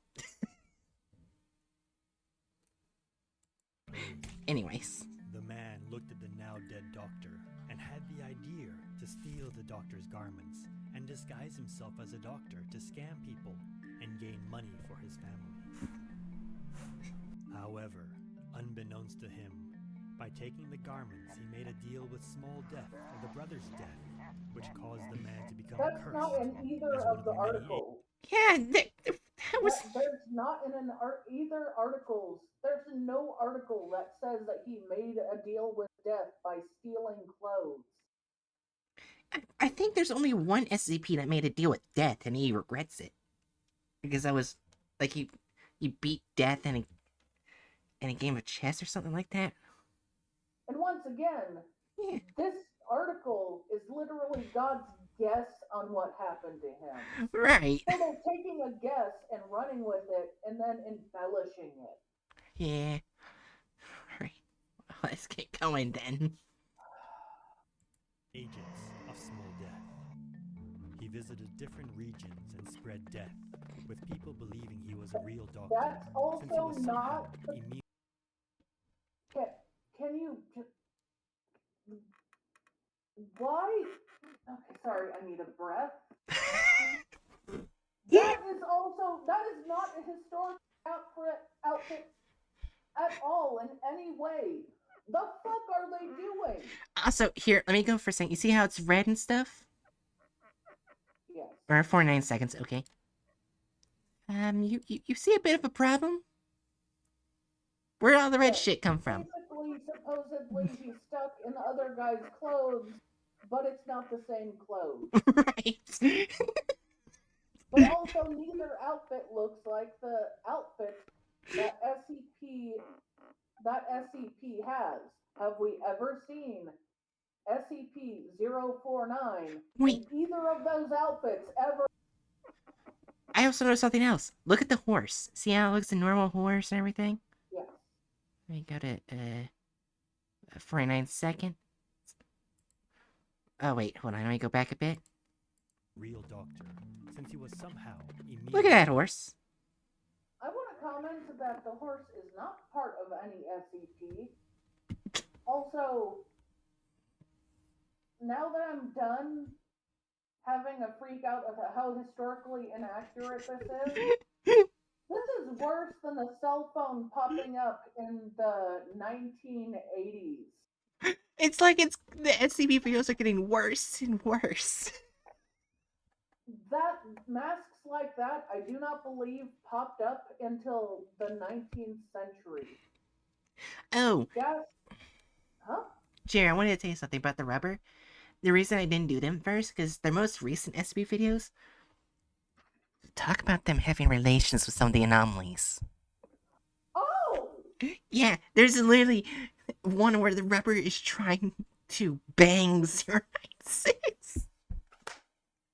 Okay, I'm looking up early gas masks. Let me see.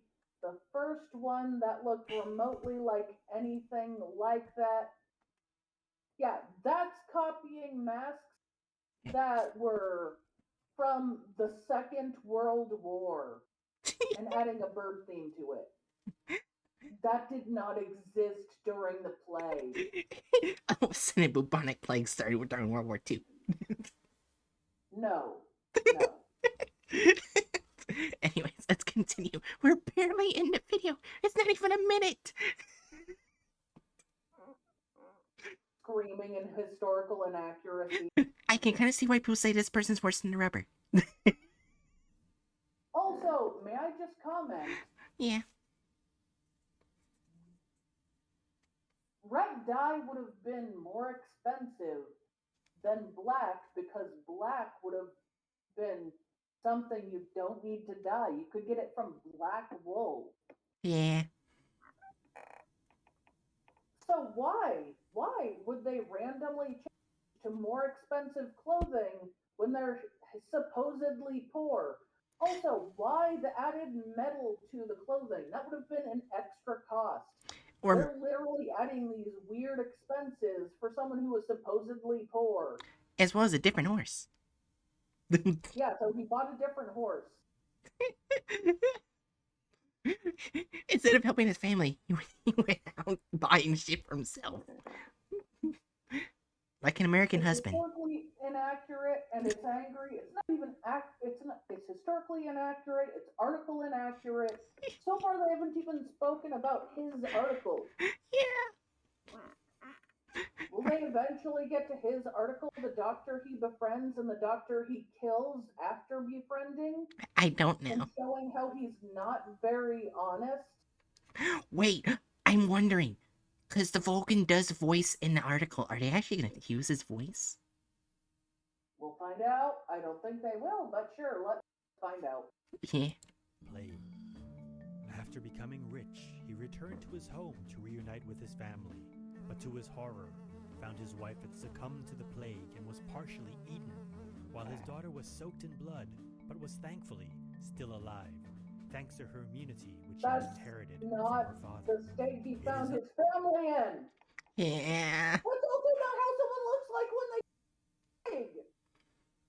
Okay, breathe, breathe, Jerry, breathe. Oh god. We already got a plot deviation for 4 so far.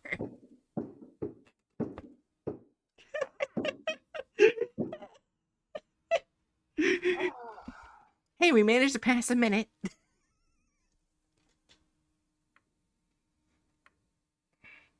How did they somehow add violence? That's what I considered. Coating her in blood randomly. They added violence. This is a character that can kill people with a touch. How'd they do that? Wait, there actually is one way to prevent the touch from killing you, and that's the Jade Ring. I forgot to mention that.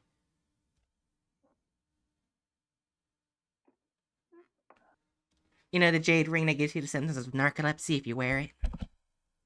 Yeah, but I've also, from what some stories suggest, there might be a chance if he doesn't want to kill you when he touches you, that you won't die.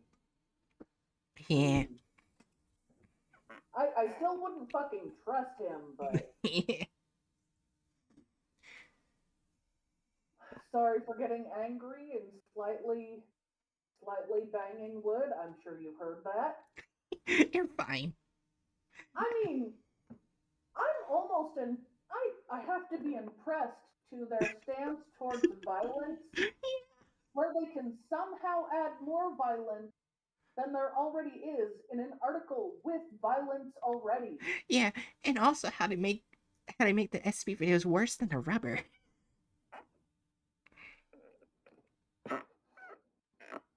Why didn't they make it historically accurate at least? Why?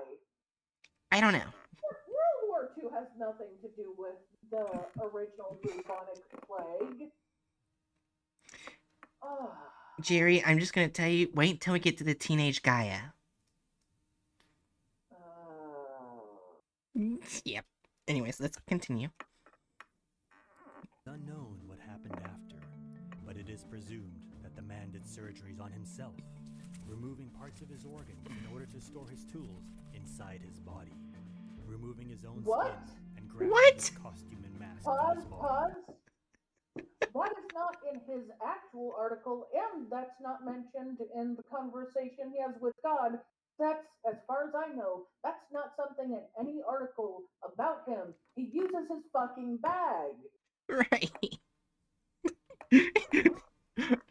Where did his bag go? It's gone. Let's continue. I'm fine. Removing parts of his brain and even replacing it with another brain altogether. What? That's not accurate. Also, that makes no sense. If he replaced his brain with a different brain, he would be a different person. That's not what happened. That has nothing to do with him. I remember saying, showing a video about the rubber, and you get slightly upset with it. This is the most I've seen you upset with an SCP video. Well, just remember, I may not be a historian, but my dad was a historian. He taught me a lot about history. I love history. I've learned a lot about it on. Yeah. This is peeing on two things I enjoy at once. It has nothing to do with the SCP and has no historical accuracy whatsoever. I want to go. What the fuck is going on after this? Right. I want to go back, because what the fuck is happening after the brain thing? Here we go. Hold on. After some unknown amount of time, the Doctor relocated to the dimensional nexus of the Kingdom of Alagata. Alagata. What? Wait, the thing in SCP-012? That. Okay, in the story of SCP-012, that place has not been accessed yet. Because you have to gather all the things from 012. It has not been done. Also, he has no connection with that realm. Right. What is happening? There are SCPs connected to there, but he is not slightly one of them. Oh my gosh. Yeah. Also, we have no idea what Alagata looks like. It's slightly mentioned that the plate. Wait, hold on. It was slightly mentioned that everything in there is blood red. I remember that in the stories. Well, Blood red.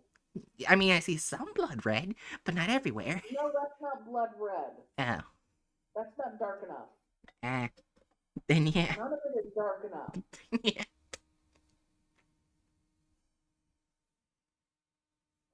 Oh yeah, and also there's supposed to be dead bodies everywhere. Too, I forgot about that. And yes, I can totally see the dead bodies. I'm sure they're somewhere. Here we go. However, the Doctor was annoyed by the imbecility of the natives and their lack of logic. To make things worse, the Doctor was unable to find his book. Yeah. He had written his findings, causing immense frustration. Wait, pause. First, they said he stored his tools in his bodies, which was not accurate. Now they're talking about his bag where they stores his tools. They can't even keep their own video consistent.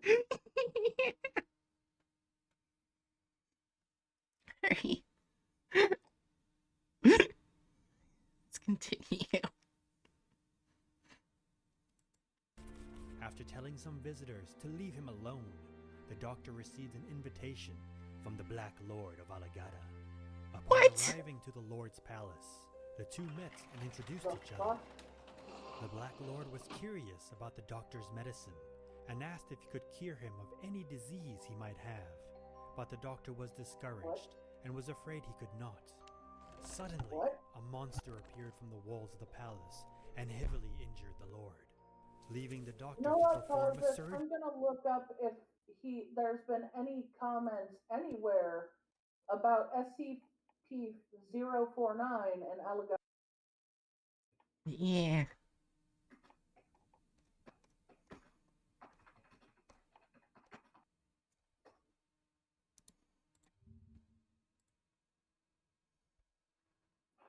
There is.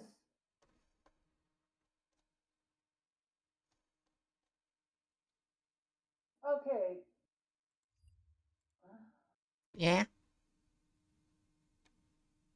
Are they just taking information from stories and not the article?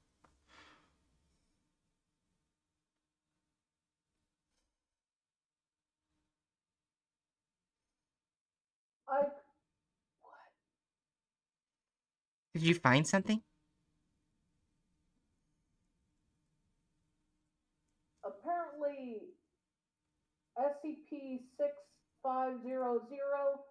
has something that hints of him being a citizen of Elegata. I will look there very quickly. I literally had to find that by an.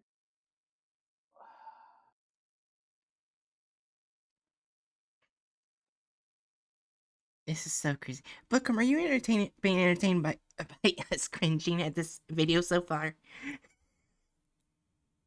We're sorry for stopping so many times.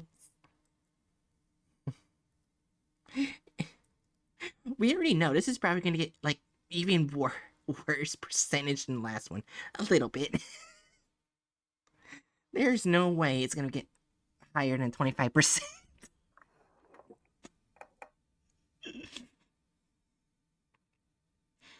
Because so far, the only thing it didn't do badly was the clickbait and the fucking license. Wait. Well, they didn't add the license for the story, which they took from. This is not made by the same author. Okay. I don't see anything in SCP-6500 that he has any connection to it. But I'll link it in the voice chat so you can look at it as well. I don't think it has anything that suggests he is connected to it at all, but maybe I'm wrong. Maybe there's something I missed. I do know I have dyslexia, and that does cause me to sometimes miss things even when I read it. Alright, I'm double checking to see if there's any 049 or Plague Doctor. Yeah, let's see. Well, sometimes things mention things without mentioning their names. Yeah, but I'm still looking. I'm not seeing anything. I'm not either.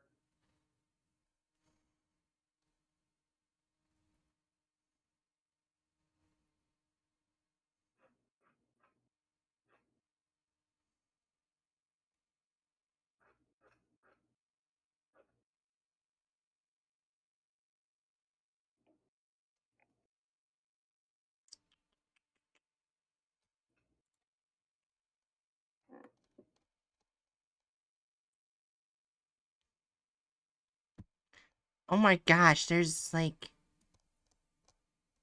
With 6500, you can actually choose different paths. That's kind of neat. But yeah, I'm not seeing anything. Or am I? So literally, this is something they're pulling out of fucking ass. Yeah, anyways, here we go. Surgery on him, and during the procedure, the doctor finally remembered his cure. After the Lord was cured, he only gave the doctor his gratitude and ushered him out to leave. After finally remembering his cure, the doctor decided to leave Allegata and return to Earth. In 1665 to 1666, the time of day and night went haywire, with the sun not coming out in London for several days, or when it did come out, it would not set. At this time, the Black Plague seemed to have returned, So the plague doctor took the chance to take the bodies of the recently deceased and reanimate them, which caused mass panic throughout London. After the day and night schedule returned to normal thanks to Lord David Blackwood killing the fairy hybrid who was responsible for the disruption, the plague doctor took residence inside a monastery of the Fifth Church, where he was revered as a holy figure, although he himself didn't think much of the place. He operated on the members of the church for some time, making their bodies into abominations so they could be more fitting for their religion's ideals. Tonight's case file, SCP-049, the Plague Doctor. Don't forget to subscribe. Almost halfway in the video, they get to the actual document. Jerry, are you okay? I mean, whoever heard of being historically accurate or accurate to any of ever, right? Right? Yeah. Alright, let's continue then. SCP-049 was discovered in Montalban, Well, they added a France, woman. when the SCP Foundation were investigating some mysterious disappearances. They found 049 surrounded by the people he had turned into SCP-049-2. While the Foundation exterminated the SCP-049-2 instances, SCP-049 took notes on what was happening and then willingly surrendered to the Foundation. Under their custody, 049 kept doing experiments with various mammalians which were provided to him by the Foundation in order to keep him calm. On April 16th, 2017, when he was being interviewed by Dr. Raymond Ham, a doctor who spent a lot of time with 049 and considered him a friend, 049 became agitated and attacked Ham, killing him and turning him into an 049-2 in 3 hours, since security wasn't activated. SCP-049 is very well-mannered, respectful, and polite. They didn't even include the interviews. Hmm? They didn't talk about the interviews. Like, Not yet, but I will say yeah. they totally changed the doctor's clothes after he was changed. Also, he did not look like that after he was changed into an undead instance. Yeah. Why would his clothes randomly fucking change? Also, he wouldn't do a piss poor job of the head. Yeah. So it makes little attempt at escape. Oh wait, he also doesn't have a staff. Where the fuck did that come from?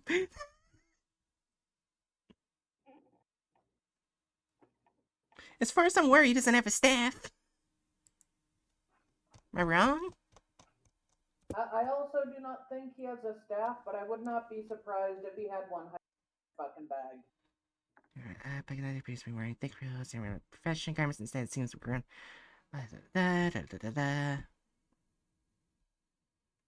I'm trying to see if there's anything talking about a staff. Not seeing anything about a staff. Also, I want to comment that how did they add more violence, so much more violence, to an article that already had violence? How do people have staffs? Oh my god. Anyways, let's keep going. It seems to truly believe what it is doing is for the greater good, stating that its cure is most effective. It is unknown why SCP-049 believes that it must eradicate this pestilence, or what the pestilence I'm gonna say, we don't truly actually is. know if he believes in the pestilence or not for real. Yeah.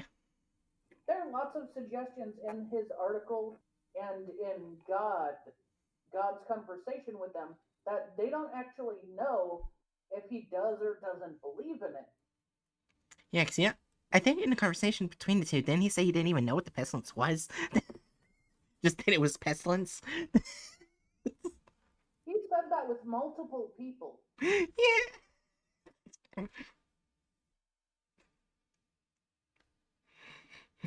Yeah, anyway. SCP-049 is also What the- extremely pretty and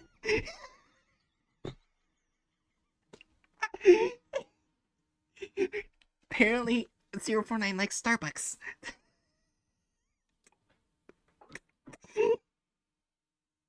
I'm You know what? Why not? They've already changed so much about him.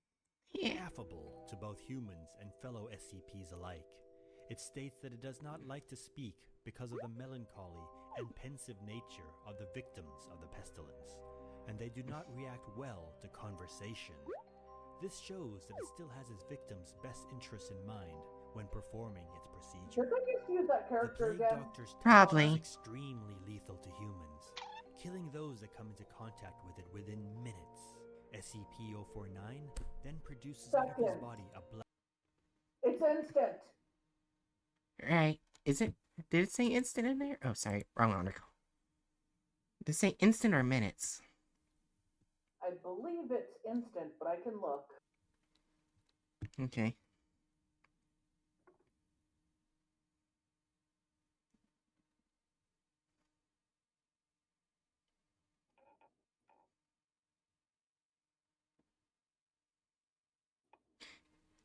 I'm actually looking as well. I don't see anything where it says minutes. It just says, well, tend to kill any such incapable of causing all biological organism deceased through direct skin contact. That means the literal second they touch you. Yeah, that's what I was saying.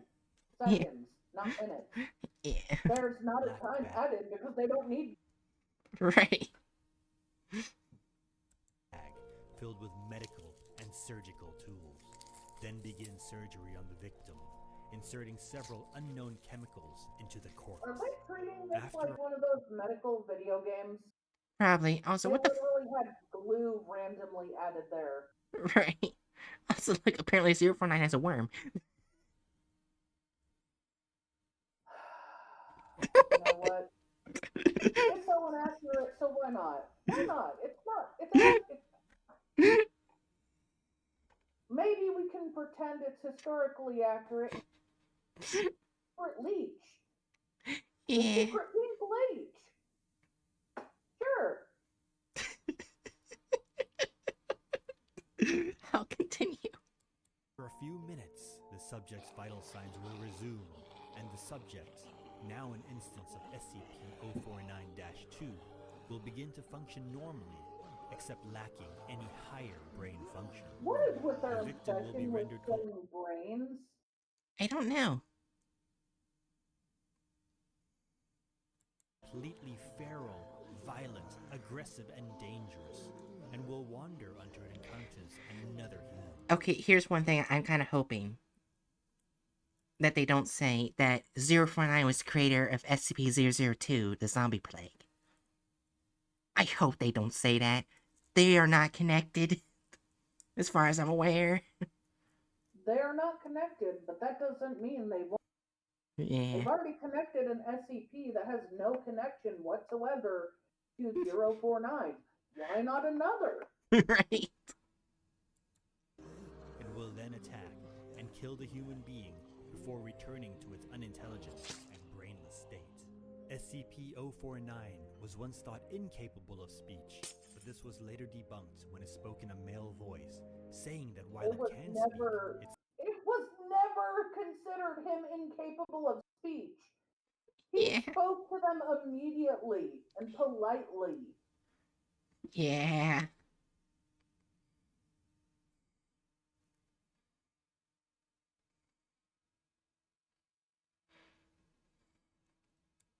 simply prefers not to. It explained that it seeks to eradicate the Great Pestilence from the world, which is assumed to be the bubonic plague. How the fuck is he alive? Unconfirmed, as SCP-049 senses the fuck? pestilence in subjects who do not possess the disease, and has not seen it in some other human subjects which do. Is he killing the plague doctor? SCP-049 believes it is doing a great service by Doesn't curing even look like the the plague infected. doctor anymore. It looks When like some confronted part about roof the thing. Okay, but hate the syringes.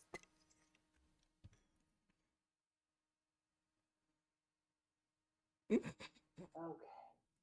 Effectiveness of the cure, SCP-09 would not continue.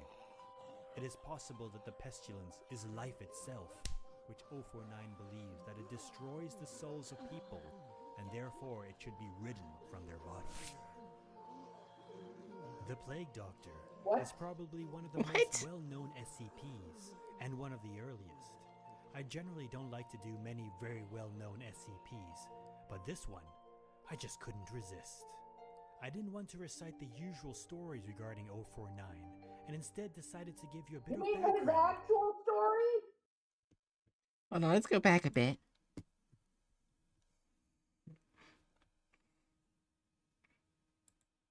Let's rehear what he said. The Plague Doctor is probably one of the most well-known SCPs and one of the earliest. I generally don't like to do many very well-known SCPs, but this one, I just couldn't resist. I didn't want to recite the usual stories regarding 049, and instead decided to give you a bit of background of how he came to be and how he ended up in Foundation custody. As always, I hope you enjoyed your time with Professor Lucius. And that's it. Okay.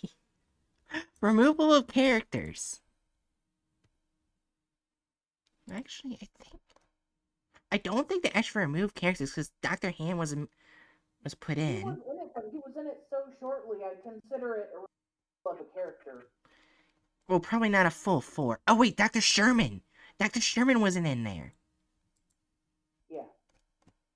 Or Dr. Itkin. Hope I'm saying that name right. So there's 2 characters removed. 3. We give it a 3. Okay, 3. Yeah. I mean, oh yeah, sure, they did put the one license. Added gore or violence. 4. Somehow. 4. Somehow. God damn. How did they do it? How'd they do it? Deviates from the plot of the article. 4.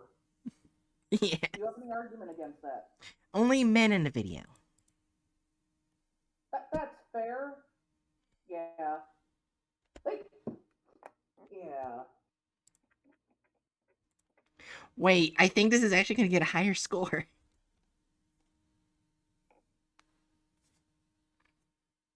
Let's see. It only has men in the video, as in it. Wait, did they add women where there? Oh yeah, they did add women when there wasn't supposed to be women, I think. But they also modified characters that were female that were supposed to be there. I feel like we need to add a number. Alright. What number? Probably not a 1? full... A 1? Alright. Unless you want to go higher, I won't argue with. Okay. Because the wife, they basically modified, and the daughter, they modified her as well.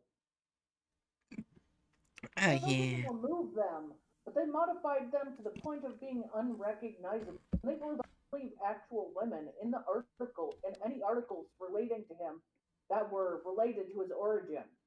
Alright, so here's... Even in his article originally, they were in God's conversation with him. Yeah. So, it didn't get a high percentage either. 30%. Which is also not good. It's really I will bad. say it's the only one that got any points on the last thing. So Oh yeah, I did. I'm not sure if that's a good sign or a bad sign. Probably not so good. But anyways, I'll be right back. I have to go to the bathroom. Oh. Anyways. Alright, I'll put up the next article first. That way you know what it is. Anyway.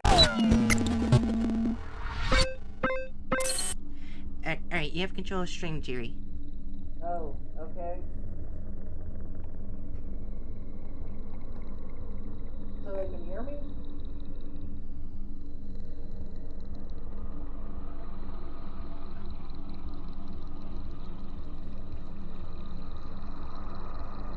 Alright, well, he's away taking a piddle. SCP-166. Euclid.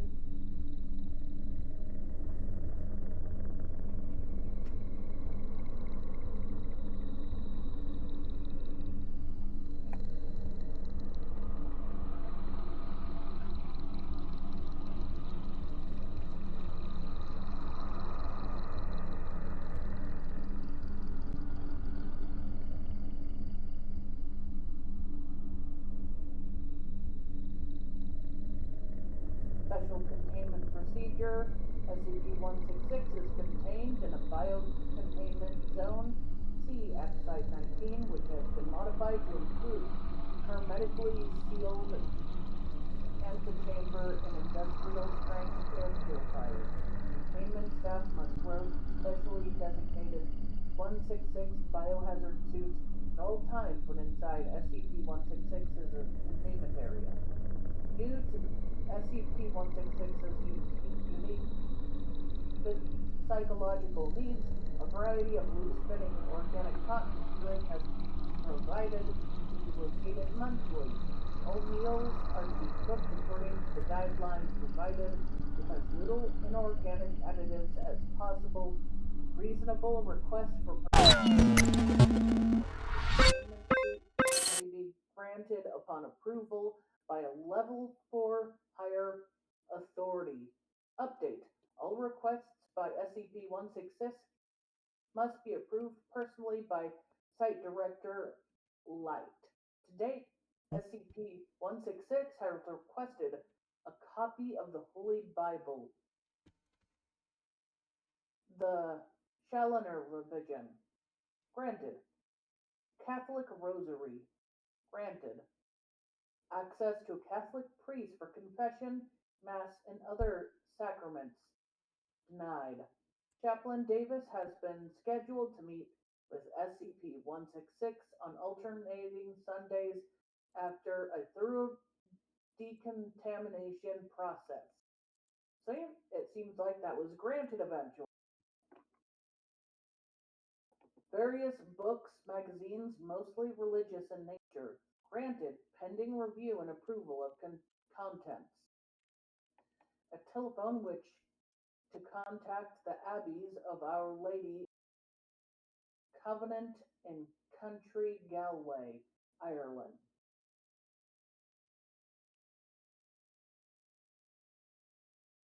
It was first denied, but then granted, and overruled by the site director, denied. So that was certainly an argument. Yep. Oh, sorry, I wasn't sure what to do while you were gone, so I was just reading it. Yeah, I didn't want to interrupt. You can continue going if you want. All right. Description. SCP-166 is a European with ungulate features. And for those who don't know, ungulate basically means hooved creatures with two or more breaks in their hooves. So things like deer, goat, etc., etc., those are ungulate. Possessing antlers, hoofed feet, a short tail reminiscent of the common reindeer. Despite these obvious abnormalities, DNA analysis reveals abnormal genetic traits. Within a 15-meter radius of SCP-166, artificial objects gradually return to unworked state. Higher complexity objects like electronic or vehicles are affected quicker, with a degradation of their metallic components causing catastrophic structure failure in a matter of hours.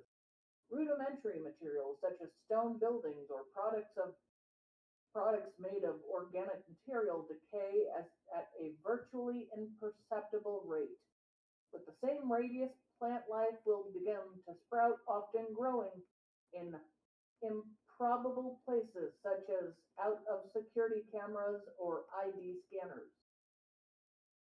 SCP-166 possesses a possibly anomalous sensitivity to artificial material with inhalation or contact causing pressure ulcers and symptoms of acute asthma attacks. In one case, physical proximity to a smoker caused SCP-166 to undergo a severe asthma attack, even though the doctor at the time had not smoked a cigarette for 3 weeks. Discovery. SCP-166 was discovered at Our Lady County Galway in Ireland, where it had lived since infancy. SCP-166 was confirmed by a defecting global occult child of threat entity 9927 Black, the goddess, also known as SCP Blank, as in redacted, who was Yep. terminated by the Global Occult Coalition Strike Team in what would be known as the Cornwall Incident. The agent had refused to terminate SCP-166, instead smuggling it in a Catholic in the County Galway, Ireland. It lived there until the age of 12, at which point a visitor to the Covenant accidentally witnessed SCP-166 and reported it to authorities. The agents then contacted the Foundation, seeing the shared GOC intelligence in return. Agreeing to share the GOC intelligence in return guaranteed safety and containment of SCP-166. Further details are classified. We pretty much know who the agent is. Like, I think it's like reference and Yeah. other stuff. Yeah. Yeah. I So I keep reading or mean, Addendum yeah. 16.6.1 Chaplain Davis Biweekly Interview. Davis, good morning, child. SCP-166, good morning, Father. As usual, Davis, as usual, I have to remind you, due to our environment, the seal of confession will not take place unless specifically invoked. Even then, details of our conversation unsealed if they're determined to be essential. Understand? She nods. Excellent. Now, how are you doing? Good. One of the staff told me about the Benedict yesterday. Is that true? Yes. That was rather unfortunate. But it does make sense. He was rather old even when he took up the position. Now he can rest, knowing he served the church well. Do you know who's going to replace him? Speculation has been abound. It could be anyone. There are difficult times after all. These are difficult times after all, with all of the recent controversies. They may want a fresh face to represent the church, or they may want to go with a man who dedicated years of his life. Who knows? They may even pick a working class man. Certainly would give people something to talk about. I guess so. SCP-166 and David sit in silence. I'm sensing a question arising, child. Sorry. No need to apologize. That is what I'm here for after all. What is it? It's just, I wanted to ask you something. Though it might be a little personal. I was just wondering, do you have a good relationship with your parents? My mother, yes. Before she passed away, I visited her once a month at the retirement, plus her birthday and holidays. I told her I was chaplain serving the military, which I suppose is somewhat close to the truth. Are you a father? That is a rather more complicated question. Oh, and your father. Asking that. That's a rather more complicated question. He was a good man, a soldier who held three things dearly: God, country, and family. Fortunately, he held those convictions rather severely, which resulted in some heated discussions. I love him still, but this way is best for everyone. David sighs. And what about your parents? I know you lived at the convent, but before that, I never really knew them. I got dropped off when I was a baby. I mean, I guess they must have known the sisters if they put me there, but I don't remember them. Just what I picked up. They mentioned my mother a bit before they realized they should watch what about me. I think they said something about her being a goddess. Sorry, I have to turn my alarm clock off. That's fine. There we go. obviously wouldn't be true. She must have been some sort of spirit. But she must have been something if I ended up looking at this. She gestures at herself. That's her. I remember eavesdropping on the Abbeys, and she was talking about one of the sisters about how she had done something wrong, something about a ritual, and someone else stopped. They said she died. I'm sorry for your loss. Not like I knew her. And your father? SCP-166 hesitates. I don't know. He must have been the one who dropped me off at the convent. But why there? Why didn't he take me with him? I'm sure he had his reasons. Maybe. You know, they never talked about him. Not once. I must have asked the abbess 1,000 times, but she never even mentioned a hint of him. He paused. My mother was so horrible. What did my father do? And logged. All right. Addendum 166 disciplinary interview of redacted. Light. Uh, would you like to read the other character in this in this interview? Sure. Yeah. What the hell were you thinking? I want to make sure she's alright. You went to the doctor. I took another rat. What you did was so much worse than that. You just stuck to throwing your weight around to get her anemones. Sure, I could overlook that. But you go about trying to give a class 4 anomaly a phone line to the outside world. Damn it, the council already dislikes you working at the same site as her. If this gets out, you can kiss whatever deal you made goodbye. Come on, Sophia, she's harmless. The only reason she's in there because of me. I had to do something. Is the Foundation just gonna let her grow up thinking that her? Oh, this was Sophia Bright. Okay. I gave her a man's voice. You know, before you say another word, remember the public to everyone with a class 4 clearance. I can direct, I can redact your name, but I can't stop people from putting the pieces together from an ill-timed outburst. Remain silent. 16 years where she couldn't walk through a city or catch a movie or just go shopping. No matter she's in a government or financial share, she's been knocked up for something she had no choice in. All because of me. It isn't fair. I know. And I can't do anything about it. I could send a strike team anywhere in the world. I know the secret most powerful people in the world would pay billions for.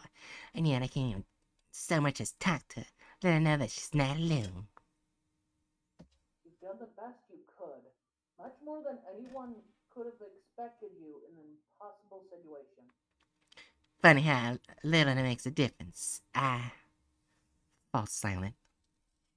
You know, I don't care. Just sign me up. Let's just get this over with. I'm scheduling you for a 6 2-hour session with for 6 2-hour sessions with Foundation Psychology. I'll make sure it's glass. He signs off at the end of it.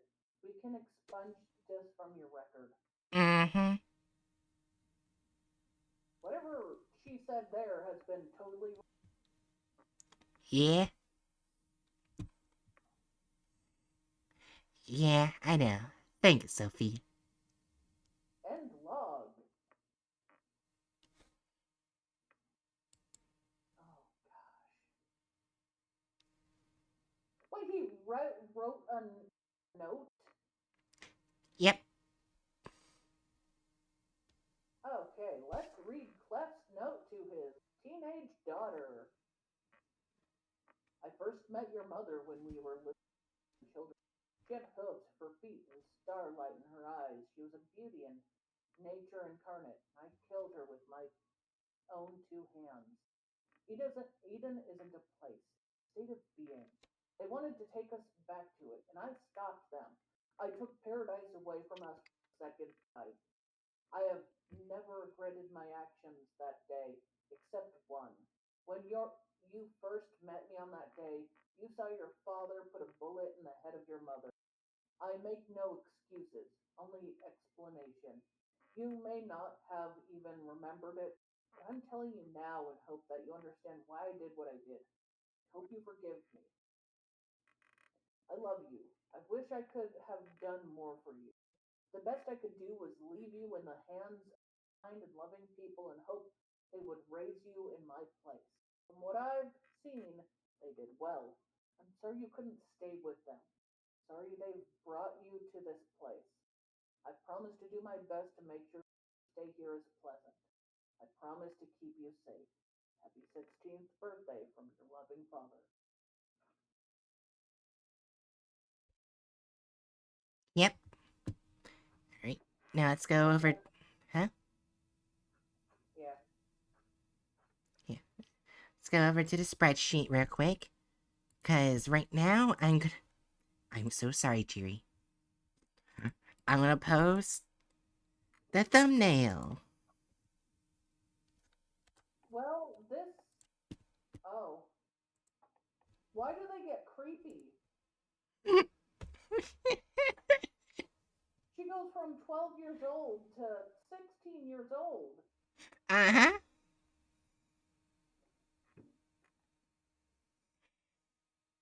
Clickbait That's not thumbnail? okay.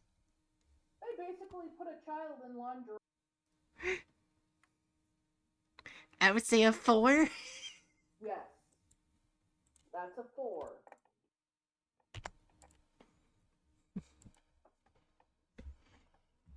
Alright. Let's see. Did they include. They did. Okay. Now, did they remove any characters? We'll find out.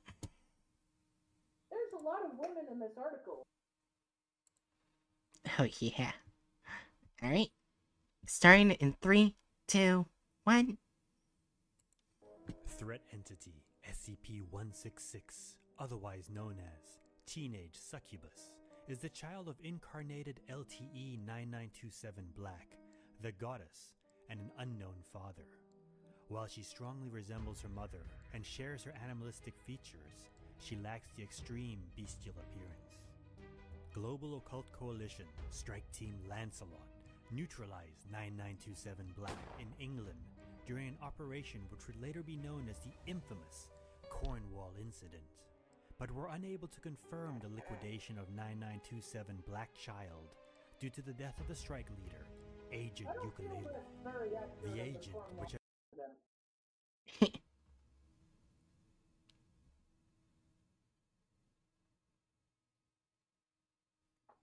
Alright. Well, That was it, sorry. it's fine. had refused to terminate SCP-166, instead smuggled her to a Catholic convent in County Galway, Ireland. I feel like they She aged lived her up there so it would until look the better. What was that? I feel like they aged her up so she would look better. But let's Yeah. be honest, newborn babies don't have that much, Mm-hmm. and they can't hold their own heads up. They don't age of develop 12, Yeah. potential until later. at which point a visitor to the convent accidentally witnessed SCP-166 and reported her to the authorities. The agent then contacted the Foundation, agreeing to share GOC intelligence in return for the guaranteed safety and containment of SCP-166. A recording of one of SCP-166's bi-weekly interviews with Chaplain Davis. I don't like the look of Davis. Why did they make him look creepy? I don't know. He's just a normal, chill chaplain. Yeah. Provided some further insight into what she recalled of her parents. She states that she never knew her parents, being dropped off at the convent while just a baby. This evening's episode, SCP-166, Teenage Succubus. Don't forget to subscribe. They went with the previous name, which was taken away because of the age of the character. Yeah.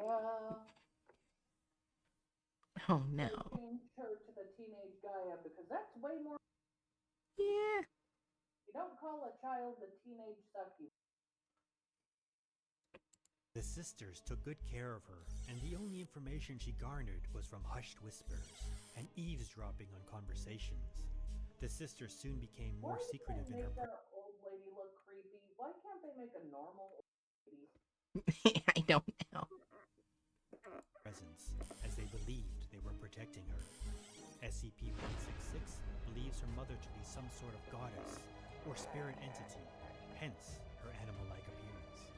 The sisters recalled that her mother had attempted some sort of ritual, which is what resulted in her death at the hands of the GOC. This, in fact, was occult procedure Clockwork Blackchild Havilah, a worldwide ritual that would irreversibly Why regress do they human keep civilization. switching art styles? I don't know. Okay. To Neolithic times. This ability to regress technology and man-made objects to their deconstructed forms and even return them to organic nature is SCP-166 and her mother's primary ability. They have the ability to return objects to their natural form. This is also the reason for the termination of 9927 Black. Was accurate and inaccurate. The information was accurate, but it wouldn't cause metal objects to explode. It would just return it to its organic state. Yeah. And the order to terminate SCP-166 on sight by the GOC. When she probed the sisters about her father, they revealed nothing. She feels abandoned by him and questions why he didn't stay with her and raise her. She also wonders if her mother was so terrible, what could her father be like? Redacted interview logs have revealed the agent responsible for SCP-166 being in Foundation custody as Agent Alto Clef. That's not mentioned in the article. Like, it's referenced, but it's not mentioned who it is. Yeah, they purposely expunge him. During a recorded log with Dr. Sophia Light, Agent Clef expressed anger and frustration regarding the Wait, Sophia Light's not even there. Just kneeling in the chair. Also, notice while they have shown the sisters existed, they have not named any of them. Yeah. So they've basically been cut out. Oh shit, I accidentally went full screen. Add names later.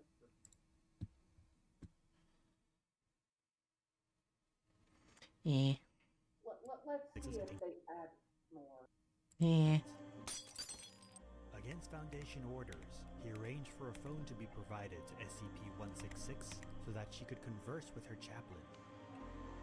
It's unknown what repercussions this act. That was not accurate. They were doing so well. But then they added that random shit. No, it was to the sisters. The sisters. Also, what the fuck is that bullshit?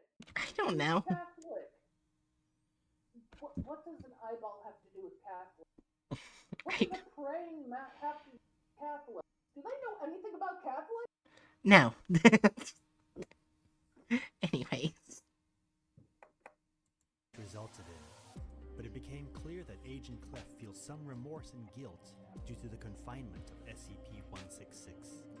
Dr. Light explained to him that he had little choice if he wanted to keep. Oh, she's here now. And that the Foundation was the best option available to him.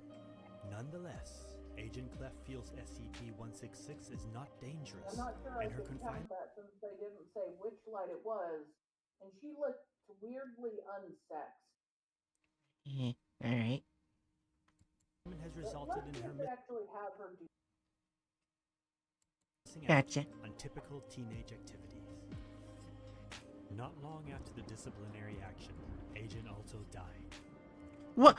What? Clef isn't dead. What the fuck? What the fuck? Foundation procedure state an unknown cause of death and a tombstone with the name Jonathan Seeley was engraved.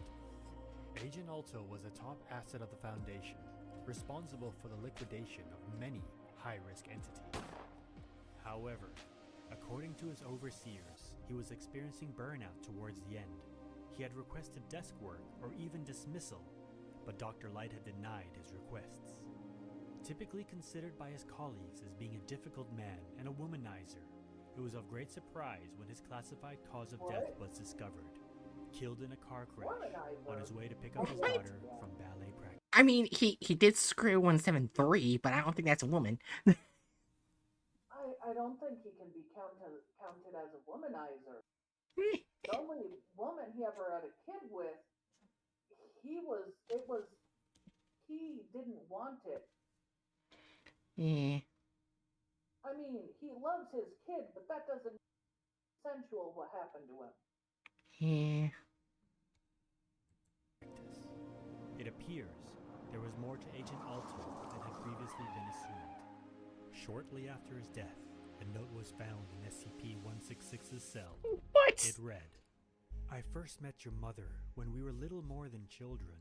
She had hooves for feet and starlight in her eyes. She was beauty and nature incarnate, and I killed her with my own 2 hands. Eden isn't a place, it's a state of being. They wanted to take us back to it, and I stopped them.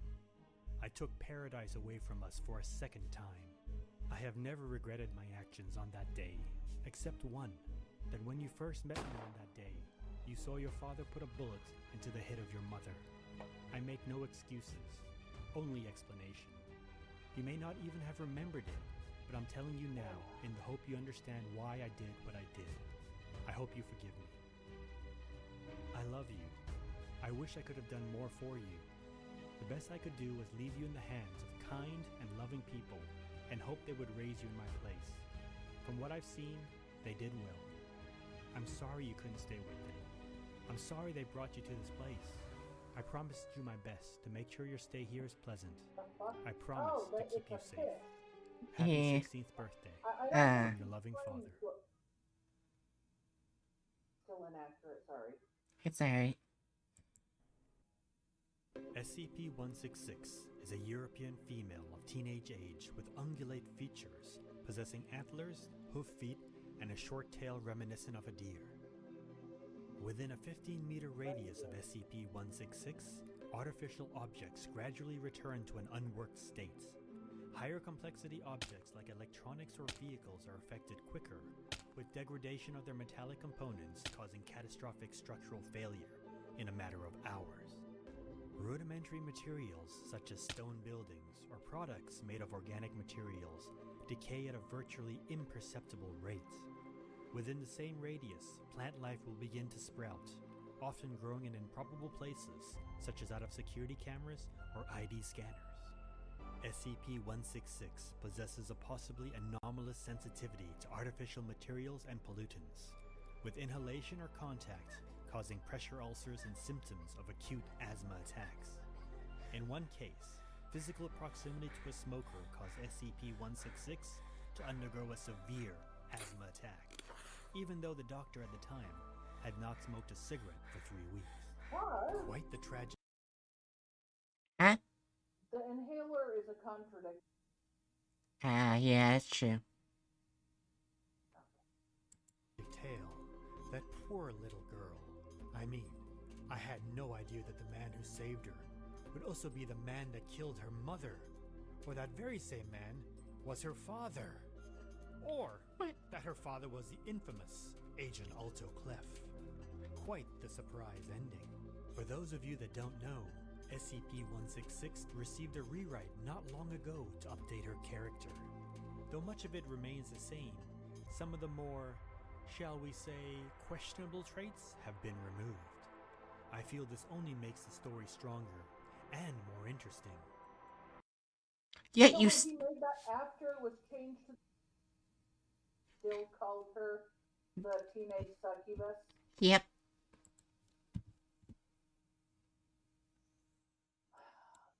All right. Removal of sorry. Two on the remove. Removal of characters or slash license. Oh, the removal of characters. I don't. Well, they didn't technically remove characters, but they basically belittled many of them to such a point where I feel like a 2 is still necessary. Yeah. our first two in this category, because like threes are threes. Added gore or violence. Honestly, not as much as the previous. Yeah, that's weirdly a 2. Yeah. Deviates from the plot of the article. Yes. Yeah. At the end, they Maybe put the very 4. beginning of the article, and at the We need beginning, to add a 4. yeah, It's a big deal that they removed, that they, like, killed Clef randomly. yeah, only men in the video. Well, the women were there, but they were shortened to the point where Yeah, literally they lost parts of their own roles, like Sophia. yeah. That has to get a 2. All right. So then, let's add this all together.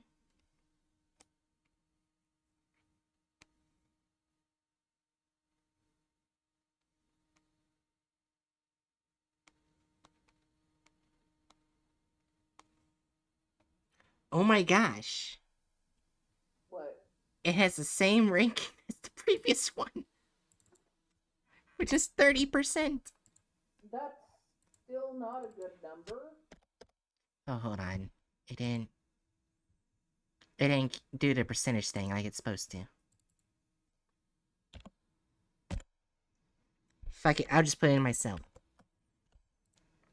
30%. There it goes. Dia? Are you hearing things? I'm positive I heard you say some weird amalgam croissant and quesadilla. Oh, I could use a quesadilla. Okay. Anyways, the next. You ready for the next one, Jiri?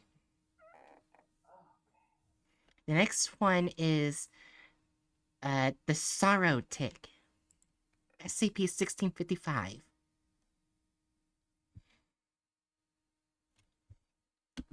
Item. Oh, sorry. I didn't mean to cut you off. I was just saying okay, I'm sorry.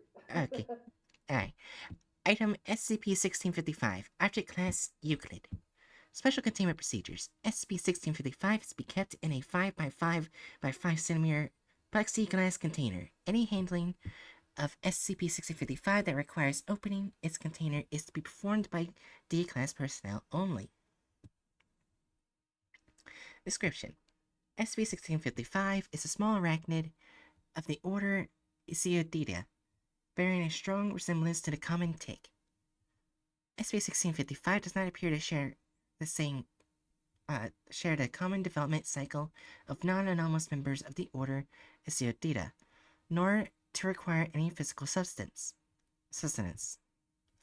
SCP-1655 was found latched to the neck of Redacted, a patient in the Redacted Asylum, for the criminally insane. Oh no. They're gonna do some. I hope they don't do ableist shit. We'll find out. Yeah. By Dr. Redacted. Dr. Redacted, employed by the Foundation, contacted his superiors as a result of the series of interviews with Redacted. The specimen is extremely aggressive and will attempt to latch onto and bite any mammal with which it comes into contact. If the specimen is able to bite someone, the following phenomena will occur. 1. Any living being with the affected subject held any degree of affection or will immediately lose all memory of the subject's existence and will be unable to acquire any new memories concerning him, her, or it. 2. Said beings will not be able to sense the subject in any manner. Any physical contact with the subject will cause mild discomfort and disgust, which will increase in intensity the longer contact is held. 3. If the subject begins to feel affection to any other living being, they will also be affected. It appears SCP-1655 is able to extract information from its victims and alter its effects in order to maintain complete emotional isolation. 4. The subject will ignore SCP-1655's existence. These effects appear to be permanent and will endure even if the parasite is removed. Beings the subject bears no affection to are unaffected. Because of this, any efforts of the suffering of its victims on SCP-1655. It's hypothesized the parasite keeps a mental link with its victims and feeds on the negative emotions the effects of its bites incurred in them. Test log SCP-1655. Subject: a female horse, not female horse cat, a female house cat and its kitten. Test: SCP-1655 introduced to kitten. Result: mother cat no longer acknowledges the kitten's existence. Kitten's attempts to feed are met with resistance from mother until eventual starvation of the kitten. A plasma-like substance appears in SCP-1655's blood sac. Subject: D-236. Test: SCP-1655 introduced to D-236. Use acts to contact his grandmother, Miss Redacted, who raised him. Result: Miss Redacted does not appear to hear D-236's voice. When questioned about her grandson by Agent Redacted, she shows no recollection of him. When a meeting is arranged, she ignores his existence entirely, and when D-236 is asked to touch her, she expresses a feeling of uneasiness, something spooky, in her words. D-236 is removed from the meeting due to signs of extreme emotional distress. SCP-1655 appears engorged, as if filled with blood. Addendum 1655-A. A diary was found next to the body of Redacted after his auto-death. The following extract of its particular note. All alone, always alone. She couldn't see me, no matter what I did. She couldn't care. I gave up everything for her. I left my wife and kids, my job, my entire life just to run away with her. I thought we were happy. Then one day I come back home and all my stuff and out on the pavement. And when I go inside, she acts like I don't even exist. I shout at her and shake her, but nothing works. She just walks around me like I'm not there. I scream at her for hours, and she just ignores me. Every time I touch her, she gets that fucking disgusting look on her face, like I'm some scum. So I took it off forever. That backstabbing, lying cunt. She had it coming. She got what she deserved. Why didn't she love me anymore? Addendum 1655-B. Tests of the specimen's saliva have produced results. Though tests were unable to identify all of the different components, trace evidence of hormones affecting the hippocampus as well as powerful depressants were found. While sociological examinations proved incapable of confirming how the specimen uses the information it receives from the hippocampus to affect others, it is now clear it is actively causing mental anguish to its subjects, most likely in order to hasten its feeding process. Addendum 1655-C. Closer examination of the specimen found feminine reproductive organs, implying additional members of its species may exist in the wild. Further investigation is recommended. And that's it. Alright. That's a simple SC dark. Yeah. Alright. And there is the thumbnail.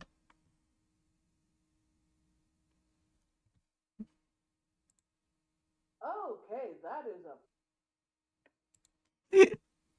I think we can clearly say it's clickbait. I wonder how they can fuck this up. Yeah. That's true, Buck. I mean, already we're kind of seeing it looks like they're flesh eaters instead of, from the thumbnail itself. Because so far, I think it was only showing like one Vexa person. Not all of this. Right? affects the person's mental state, but nothing else. So why are they coming out of the ears, the eyes, the mouth? And why is the brain cut open? Yeah. I think we can clearly say it's a 4 for clickbait. Yeah.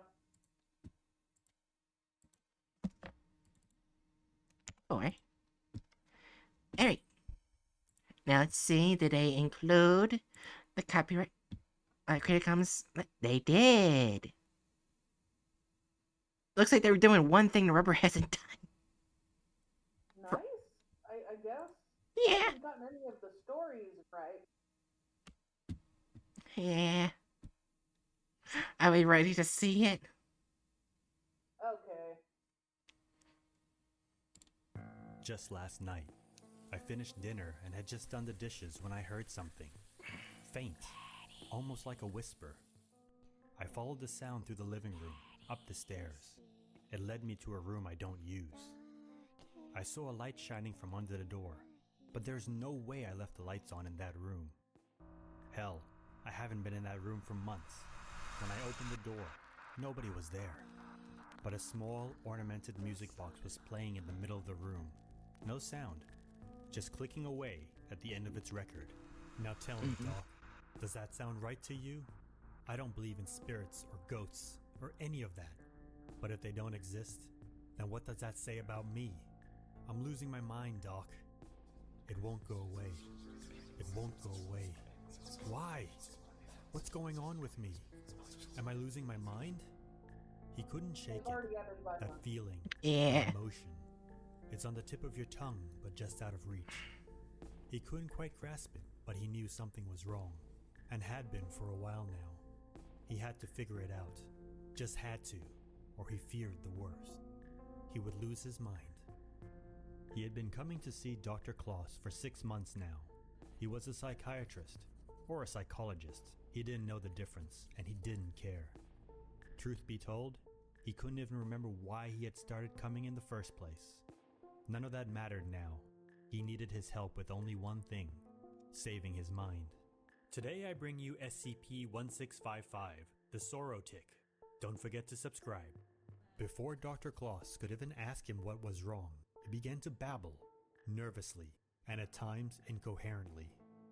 He had small bite marks all over his body. You wouldn't notice. It's not the one who's bitten who forgets. It's the one. It's the people the person who's bitten loves that forgets them. Yeah. And it doesn't leave any mark. Yeah. It's a tick. Ticks don't give that big ass bite mark. Anyways, if it is a bite mark, it'll be so insanely small. Technically speaking, ticks only bite one spot and remain in that spot. Yeah. So even if you found a bite mark, you would find a tick.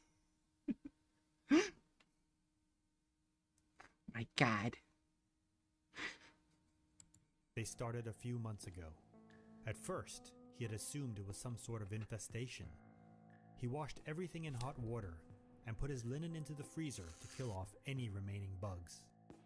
When that didn't work, he called in an exterminator. After 4 visits, they refused to return. They told him there was absolutely no bugs or infestation left in his house. Anthony yelled at them and demanded to know where these bites on his body were coming from. The two men gave each other a quizzical look, turned around, and left. Surely, this is a matter for a medical doctor, Dr. Kloss insisted. No, there's more, and it gets stranger. Things were moving. At night, in the corner of his eye, the TV flickering to life in another room, the faint sound of a child laughing upstairs. Does that sound like I need a medical doctor? Dr. Kloss tried his best to calm him down.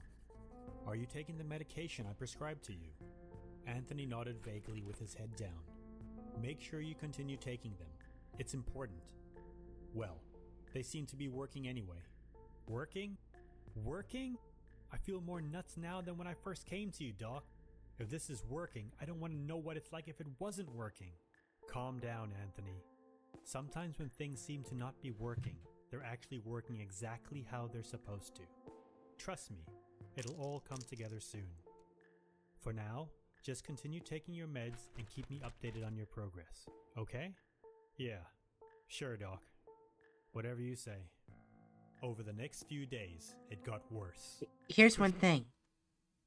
Therapists can't give you, or psychologists or whatever, can't give you medication right off the bat. You have to go to a pharmacy. You have to go to a pharmacy for that shit. As far as I'm aware. Am I correct? There is a profession where they can Ah, prescribe you medication, but they don't hand it to you. right.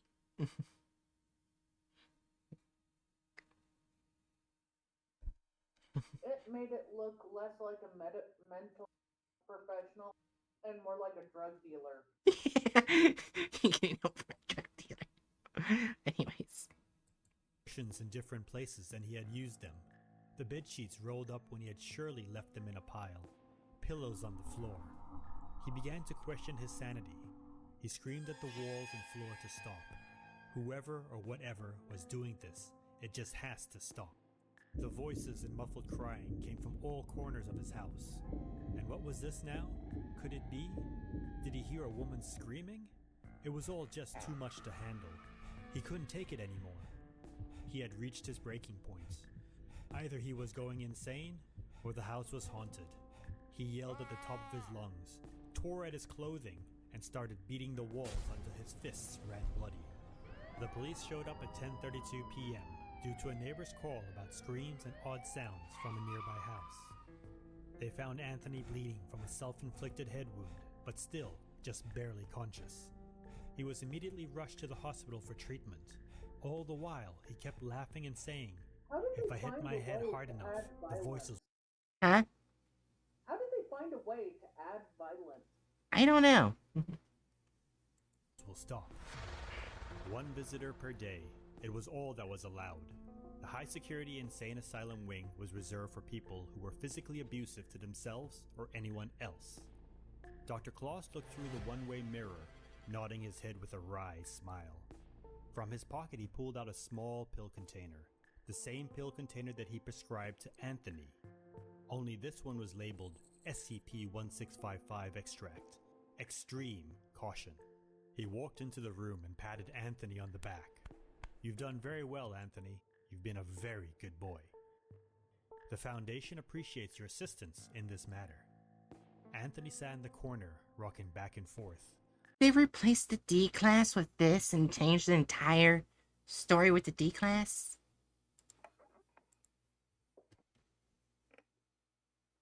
I don't feel like we can change it because it's so vastly different than the story involving the D class, honestly. Yeah. So no, they didn't. They removed one story and added another instead. We haven't heard any of the other stuff. Yeah. Hardly acknowledging the presence of the doctor, Claus came closer and leaned into Anthony's ear. "Don't worry about anything. We'll take good care of you. And of your wife. And your daughter." Anthony twitched and he turned back to Dr. Claus. "I don't have a wife. Or a daughter." Dr. Claus reached into his pocket and pulled out the pill container and a small, empty Perspex box. "Oh, that's right. Silly me. Of course you don't." He chuckled to himself as he reached behind Anthony's ear and picked something off the back of his neck. He popped it into the Perspex box with a chuckle as he walked away. It appeared to be a tick. SCP-1655 is a small arachnid of the order Exotidae, bearing a strong resemblance to the common tick.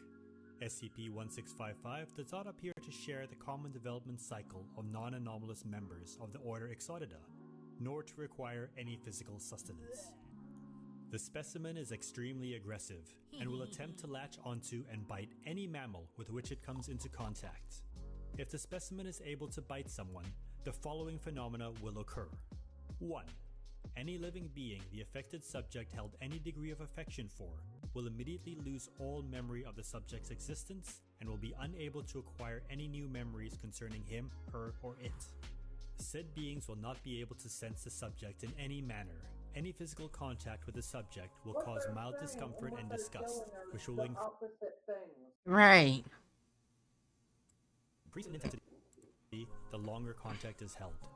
If the subject begins to feel affection to any other living being, they will also be affected. It appears SCP-1655 is able to extract information from its victims and alter its effects in order to maintain complete emotional isolation.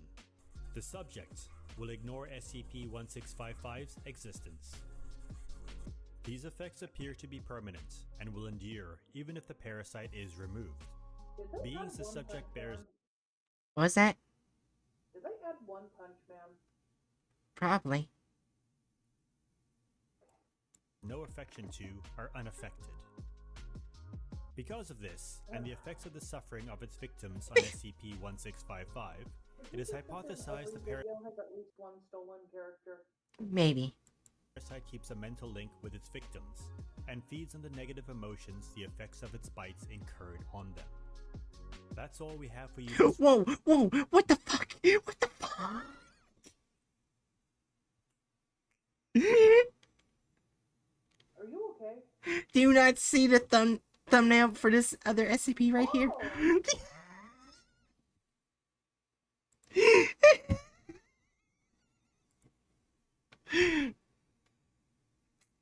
Well then, that was definitely clickbait right there. But anyways. Removal of characters and license. They did remove characters. They removed literally every character. Yeah. So although they didn't remove the license, it has to be a because they replaced the D class with a different character altogether. I don't count that as the D class's story because it's so different. So, do you say 3 or 4? Because Discord cut you off. 3 because Right. it would be 4, but they kept the license. Yeah, added gore or violence. 4. Yes, they very much did. Only one of them they didn't add much violence. Deviates from the plot of the article. 4. Oh yeah. Somehow. Only men in the video. Well, 4. yeah, 4. 4. They removed all the female characters. The mother cat was gone. The grandmother was gone. Sure, they added 2 females, but they were not originally. That doesn't count. Oh my god. This is the worst one, Jerry. 5%. You know the worst thing about this? Yeah. This was the easiest article to get right out of all of them so far. Yeah, it's 5%. Jesus Christ. You know what? At least they got the license right. Yeah. That's the only thing they got correct. Got the license right. Jesus. But to get like 5%. They removed every female character, and let's be honest, every single character in the article. Mm-hmm. But you know what? At least they did the license. Yeah.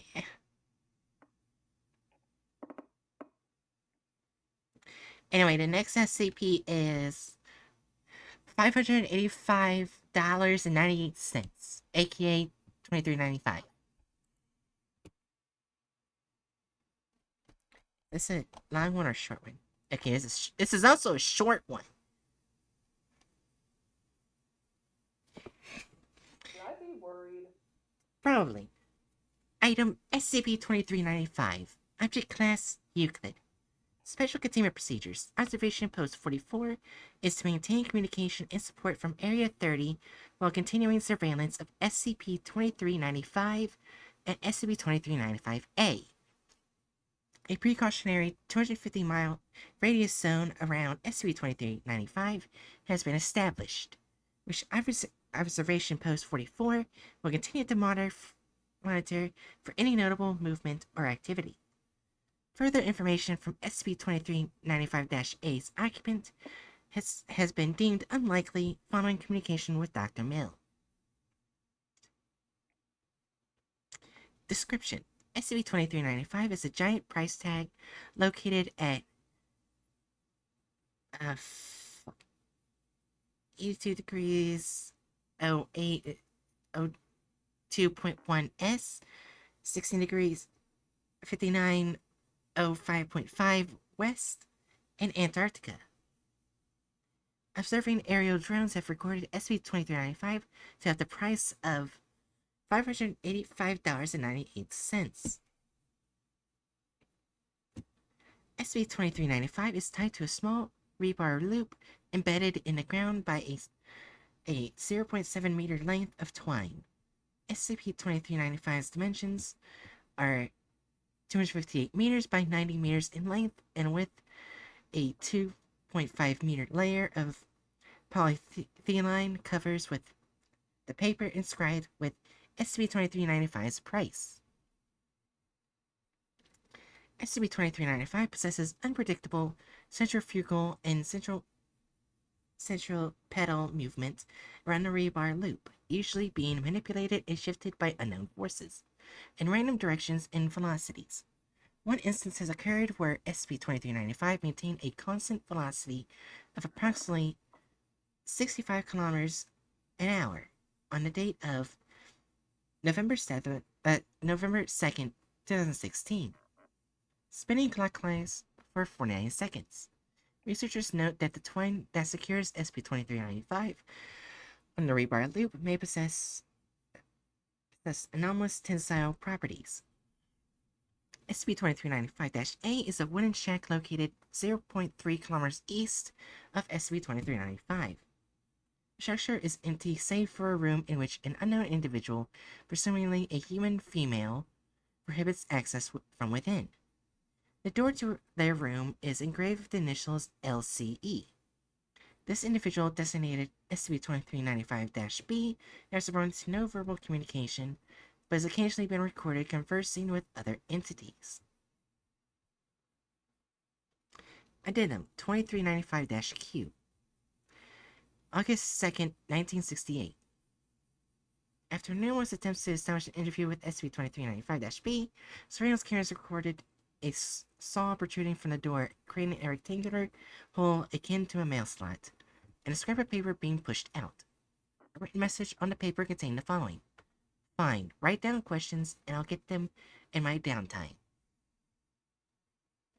Dr. Mill from Area 30 was brought to communicate with SCP-2395-B and suggested continued usage of paper notes to recover more information.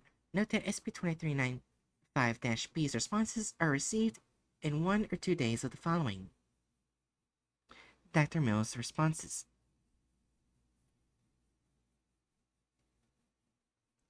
Mill, if you would prefer, I pass notes like this rather than converse. All I'd like to do is ask a few questions regarding your environment and role. Would this be fine? 2395-B. 10 words or less. 10 words greater, less than or equal to 10 words or else you're wasting my time. Could you explain why you're here? It's freaking cold all day, and I have work. What kind of work? I'm waiting for purchase offers. The price isn't set in stone, but this is the kind of minimum we have to offer to make a profit. So you're working for an organization? You're blind or something? Name's on the door. Can you explain the price tags movement? I already said I'm trying to make a sale here. What exactly are you selling? Earth. Please elaborate. Earth, planet, Terra Nova, blue ball of life, flesh, cesspool, etc. That doesn't explain the price tag's movement. Well, you know, when you pick up a stick with a dying leaf on it, or when you pick up something at a store with a price tag attached to it and expect it a bit, and the price tag might flop around a bit. And you might grab the price tag to get a look at the price. Now imagine something else looking at that price tag. Actually scratch that since you can't. You get it now? We're selling the Earth, and I'm busy speaking with 2 willing buyers. Addendum 2395-LC. For more information regarding Group of Interest Light Courier Enterprises, contact Dr. Mill for abnormal incidents. Further information can also be obtained from SCP-1920 SCP 1940, SCP 1740, and SCP 2940. I feel like we should look at those just in case it has anything. Alright, what is this? Oh, it actually gives a picture of what this is. Okay, that's a crudely made wooden wind turbine.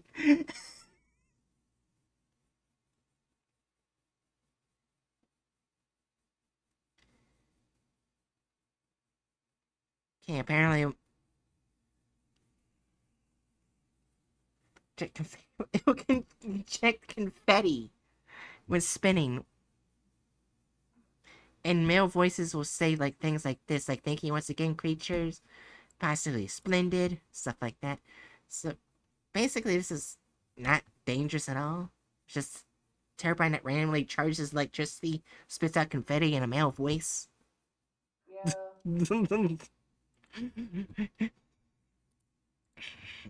Alright, and the next one is now from a commercial business manifest inside of an enclosure. So this is the turbine the money's on? This is a different one. This is 1940, and this is basically looks like a random commercial business will manifest inside an enclosure with people and there's and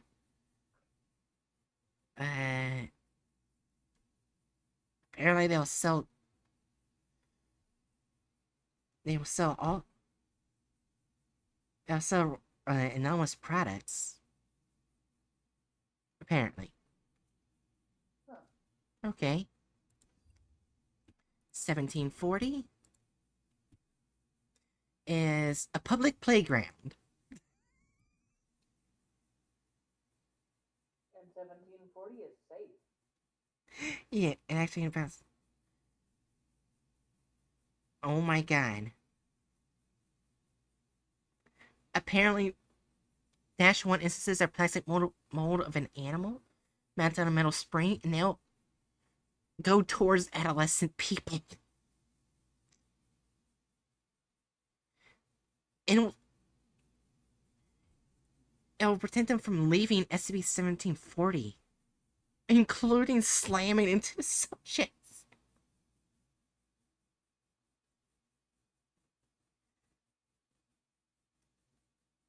Oh my god. So the playground just keeps children in. That's basically what it is.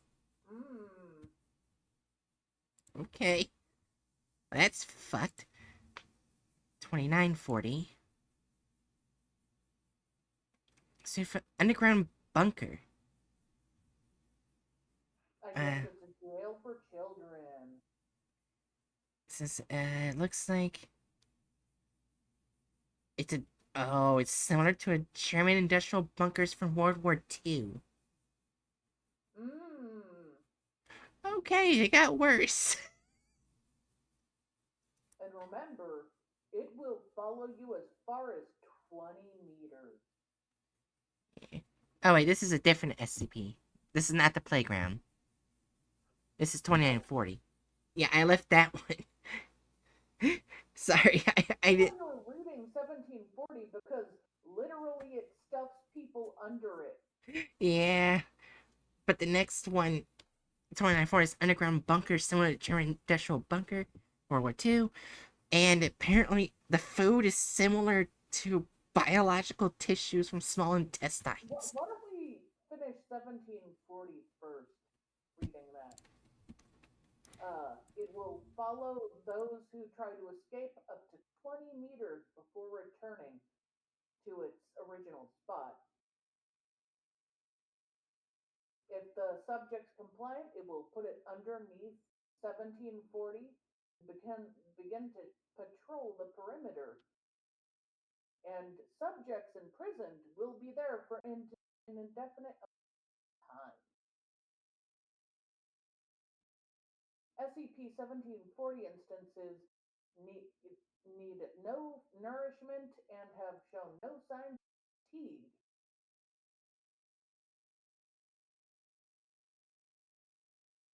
People trapped by this SCP will get uh, and which are produced by unknown means.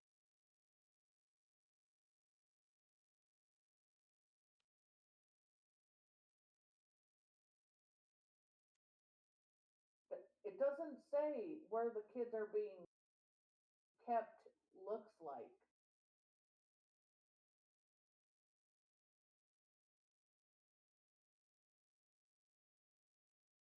Oh, if you sit on SCP 1740, Yeah. oh, Yeah. The benches. bad time. Bad time on the benches. Okay, and which SCP were you on?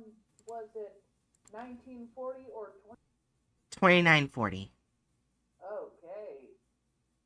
Bunker, World War II style bunker, right? Extensive underground bunker, yeah. German industrial bunker from World War II. Oh, joy. It's like similar. It's not exactly, but it's similar. Okay. It has 10 floors. And have Oh 5 my god. residences consisting of families of 3 or 5.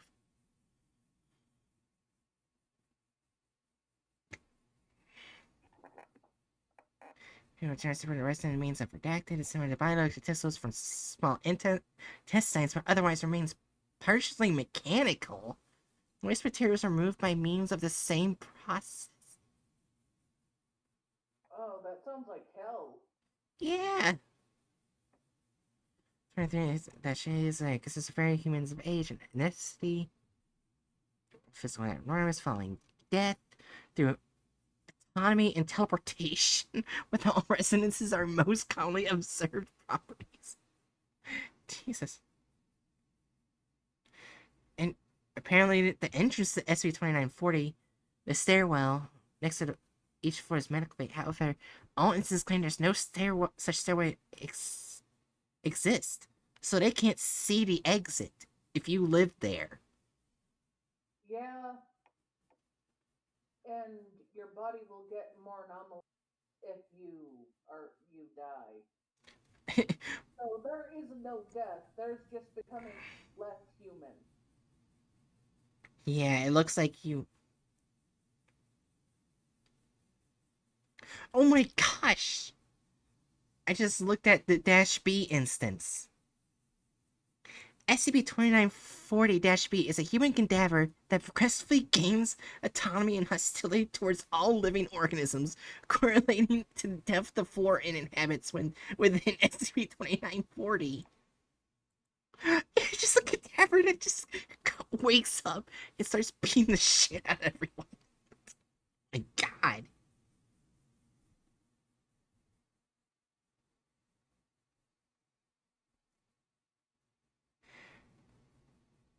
Yeah, it looks like it's basically a hellish similar German bunker. With a corpse. Also, I'm looking up what the hell uh Falco resticulus is. Yeah. It's a falcon genus.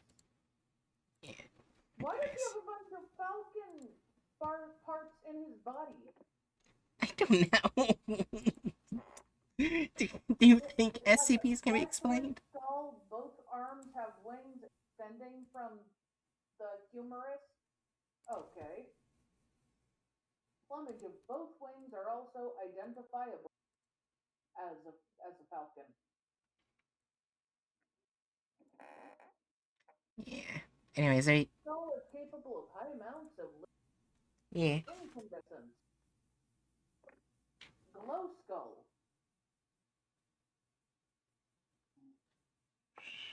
Yeah. You know what? Going intermission. I'm gonna intermission. You can continue looking at it and talking with the chat because that one's a really fucked one. But I have to go pee again. Okay.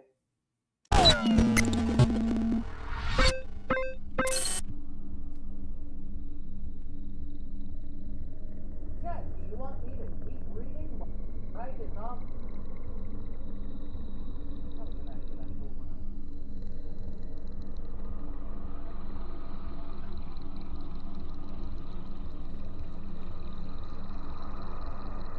Okay.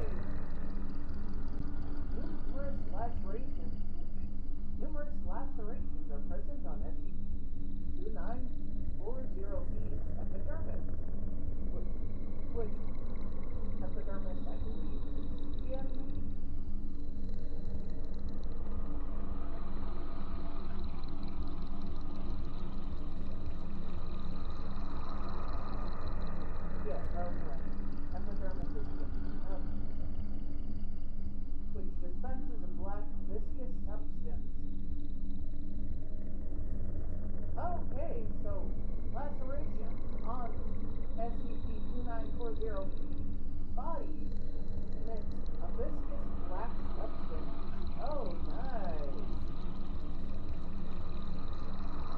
It attacks all organisms within eyesight and black SCP-2940 patches each subject by seizing them and bringing so it increases in temperature to above 750 Celsius, causing third-degree burns to develop on the subject's upper body. I'm back. Welcome back.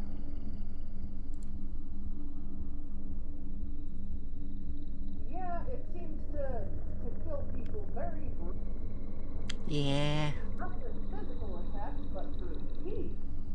It's either destroying their body through physical damage or through the physical damage of burning. Oh, yay. Alright, you ready to see the thumbnail, Jerry? Well, why don't we finish reading the stuff? Well, I guess we know enough about 29, but I don't think at the SCP 1940. I know we looked at 1920, I believe it with the... and 2940. Yeah, 1940 was the commercial business one. I just didn't talk a lot about it. Sort of one that goes, like, randomly... commercial business randomly goes inside of an enclosure.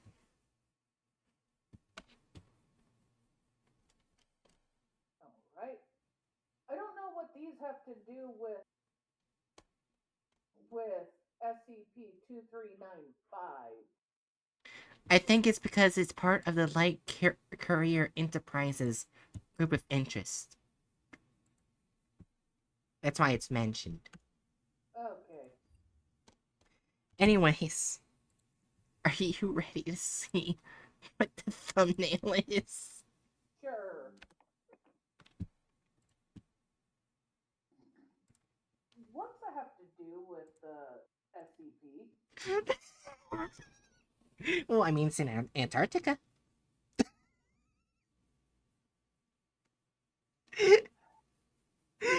Or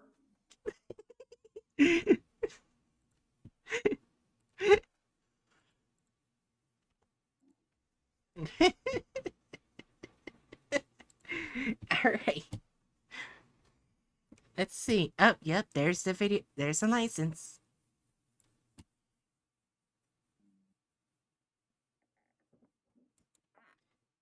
Are we ready? yeah. The Arctic winds blew hard against the scientist's face. Dr. Kloss turned back to his assistant and yelled out, "Are you hell? okay?" He couldn't make out his assistant's face, but slowly came back a nod as he waved Dr. Kloss onwards. It was day 3, and only half of the original party remained now. 2 had been killed when that idiot Martin had yelled at them that the object in the sky had changed direction. What? The yell had triggered an avalanche and taken 2 researchers with it. He remembered turning back and seeing their bodies tumbling down the rock face in a shower of snow and rock. Dr. Mason had perished a day later. The combination of... Yeah, there's added violence. The anomaly is not even here yet. The anomaly is harmless. It doesn't hurt anyone. It's acting like the way to get there is. Do they think Antarctica is stepped on? I mean, Antarctica, is severely cold. But it's not like mountainous, filled with mountains and death. Yeah, you can go through Antarctica fine, but that character looks underdressed. Yeah. How much does she actually have on? I don't know. We're about to find out. Hypothermia and lack of sleep had apparently driven her mad during the night. How? We tried to catch her, but she disappeared into the darkness, completely naked, and laughing like a crazy person. I forgot what that illness is called. It has a name. Like when you... Huh? It's caused by hypothermia. Yeah, but I know it's like, it's the symptom has a name, a specific name. Probably. I forgot what it is. I don't feel like looking it up. Why don't we? That's fair. I have nothing to do with SCP anymore. Yeah. We tried to stop her husband, but he got away from us. We didn't see either of them again. Today, I bring you Euclid class object SCP-2395. You're making a Yuko Sekiter. and 98 cents. Don't forget to subscribe. All that remained was the four of us now, and it didn't look like Dr. Sandhouse was going to make it another day. His face was wind-beaten and dry, eyes blurry, and he was responding slower and slower. We weren't that high up, but I believe he was suffering from hypoxia. Still, there wasn't much we could do about it. The path back was partially collapsed, and our only hope for survival was to push on to the other side. Damn that thing in the sky. It had killed new and old friends alike. What the hell was it? A dark... Apparently, they're blaming the anomaly for killing. It's just it's a house with a person in it and a sign for the price of Earth.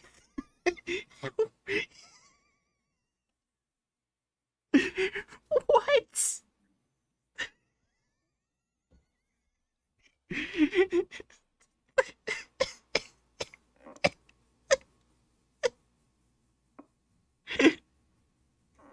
Honestly, it didn't even What was that? flat spots. Yeah. Yes, and they're relatively stable. Right. and a shadow blotting out the sun? Alien warship on final descent. We'd find out. What? One way or another. We took the risk that night and lit a fire. The fear of another avalanche was on all our minds. But considering the look of Dr. Sandhouse, we took that risk. For such a cold and windy night, I slept remarkably well. Upon awaking, it appeared Dr. Sandhouse had slept well too. Too well. He wouldn't rouse, and the blue of his face revealed what we had expected. We made a small makeshift tombstone, packed up our belongings, and continued on. The sky still dark and blotted out by that thing. We shortly reached level ground again, and could now see the shadow in the sky more clearly. It waved and danced in an abnormal fashion. Martin pointed out that it was waving east-west, but the wind was blowing west-east. I disregarded the comment, but he was right. It was blowing against the wind. It changed direction and even stopped, seemingly randomly, against the laws of physics. My assistant yelled out that he could make out a house in the distance. It appeared to be less than half a kilometer away from the base of the shadow object, now designated SCP-2395. Right. It's not. It's literally the size of money. Yeah. I honestly don't know. This We is proceeded towards really... the house, SCP-2395A. Well, there's the house. We reached the shack shortly after and cautiously investigated. It appeared to be inhabited by a female, but she did not reply to any of our attempts at communication. We called out to her, banged on the door, even threatened her. Nothing. But the chimney was alight, and we had seen her silhouette moving behind the windows. We slept outside the house, and on the next day... Yeah. Nothing in an article. There and they're talking with other people. Okay,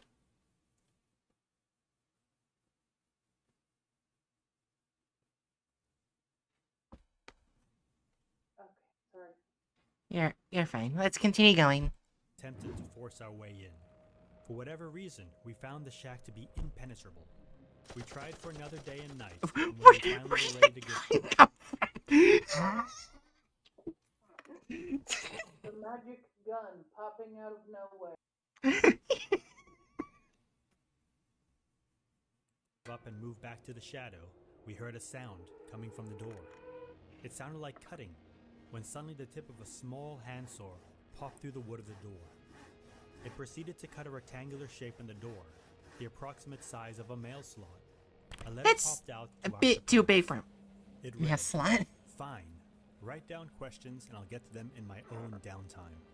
So, if you would prefer I pass notes like this, rather than converse, all I'd like to do is ask a few questions regarding your environment and role. Would this be fine? Less than 10 words or else you're wasting my time. Could you explain why you're here? Wait, it's less or equal to, not less than.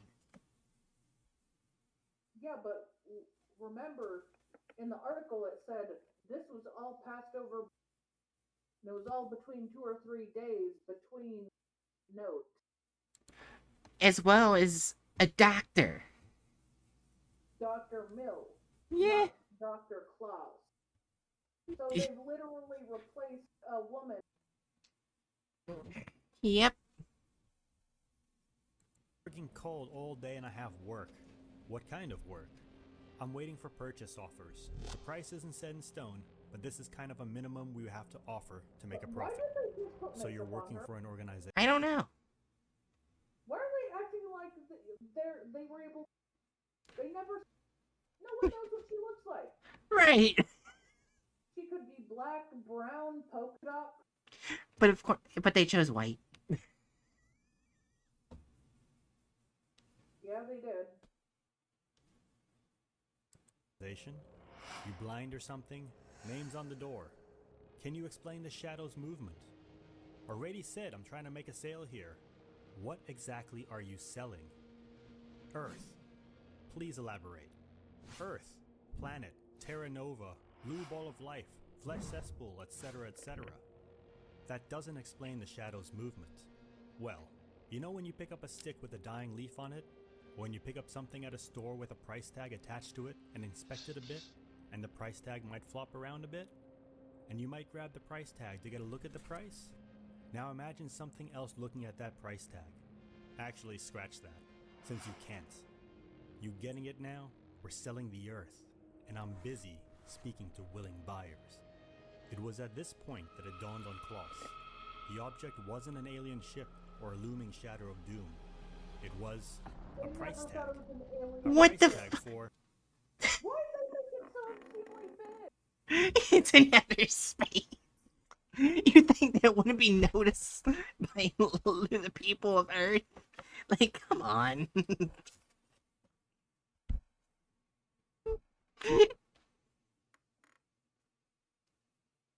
This is stupid. for Yeah. Earth. SCP-2395 is a giant price tag located at 82 degrees, 8 minutes, 2.1 seconds south, 16 degrees, 59 minutes, 5.5 seconds west in Antarctica. Observing aerial drones have recorded SCP-2395 to have the price of $585.98. SCP-2395 is tied to a small That's rebar not what loop it is. embedded in the ground by It's like a simple item that can. It's okay, Jerry. We already know what rating we're gonna give it.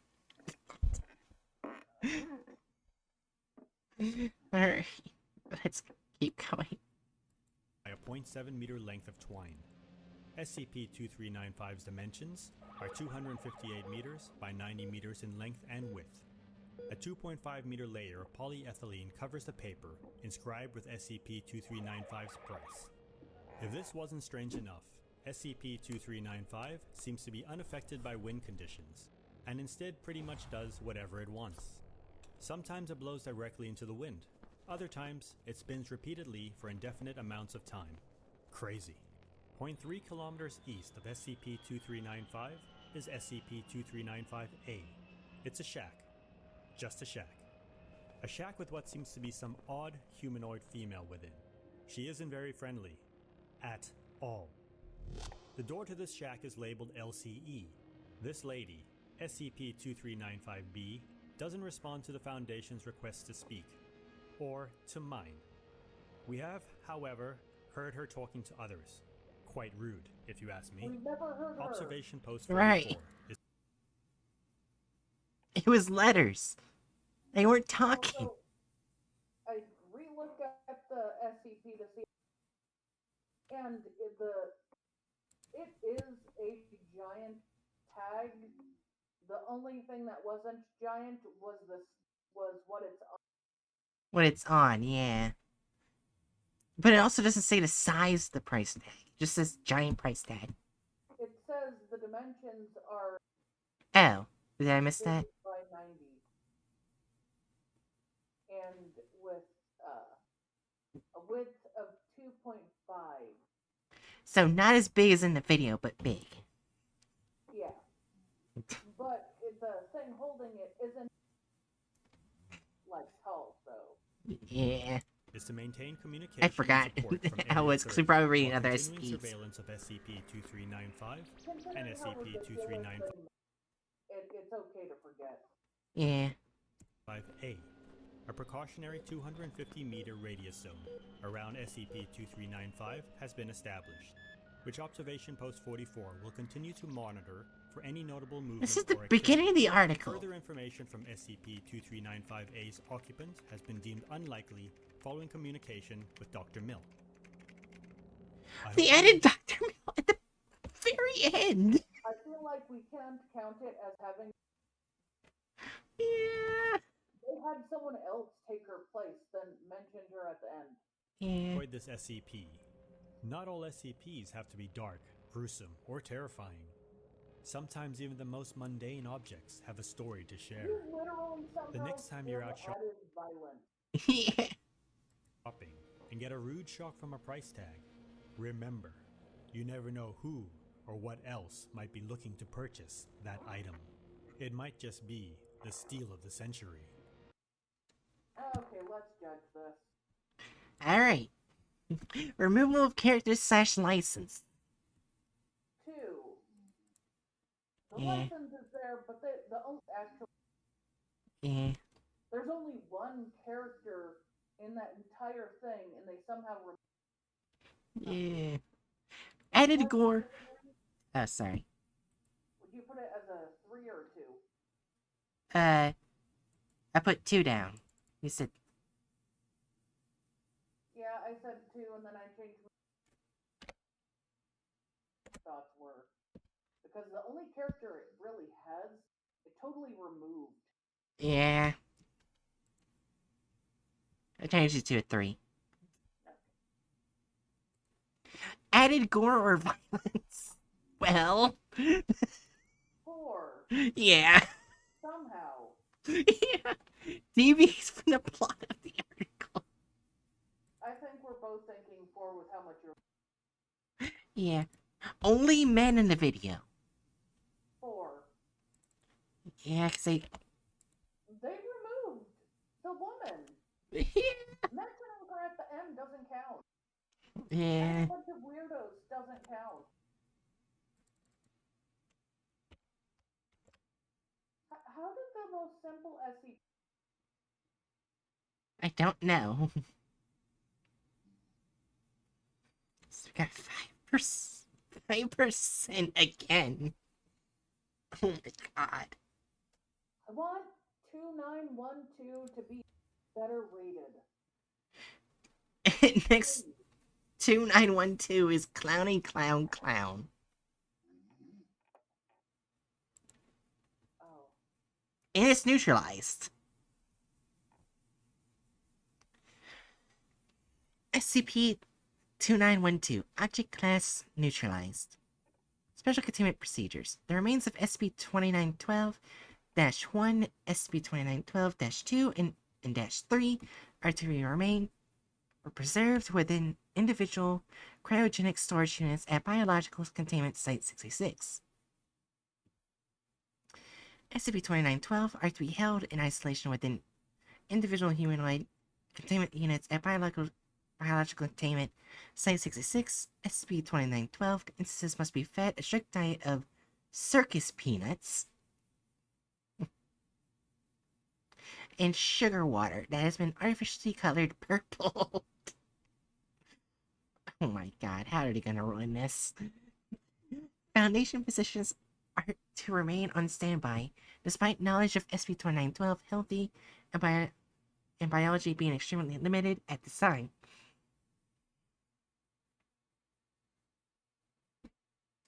Description: SCP-2912 designates three roughly humanoid organisms resembling typical circus clowns. -1, -2, and -3. Genetically close to humans, all instances sharing a relatively recent common ancestor in Homo sapiens sapiens. SCP-2912 entities have/had undergone severe and varied corporeal and psychological augmentations. All contained instances of SCP-2912 were abruptly neutralized on November 16, 1998. The incident determined to be entirely accidental and blamed placed on person of interest for 4569's failure to communicate relevant information to Foundation personnel. SCP-2912-1 Overview: an almost entirely spherical body, complete lack of a skeletal system. While its legs, arms, and head did exist, they were found to be vestigial and heavily atrophied. Closely resembling an air-filled balloon, SCP-1 was able to transport itself through the air via an internal gas bladder created from the left lung, so grossly enlarged that it occupied the majority of internal space, and modified anal sphincter. Black and white skin forming horizontal stripes around its body, capable of extending a long black tongue, the act producing a vocalization similar to the sound produced by party horns.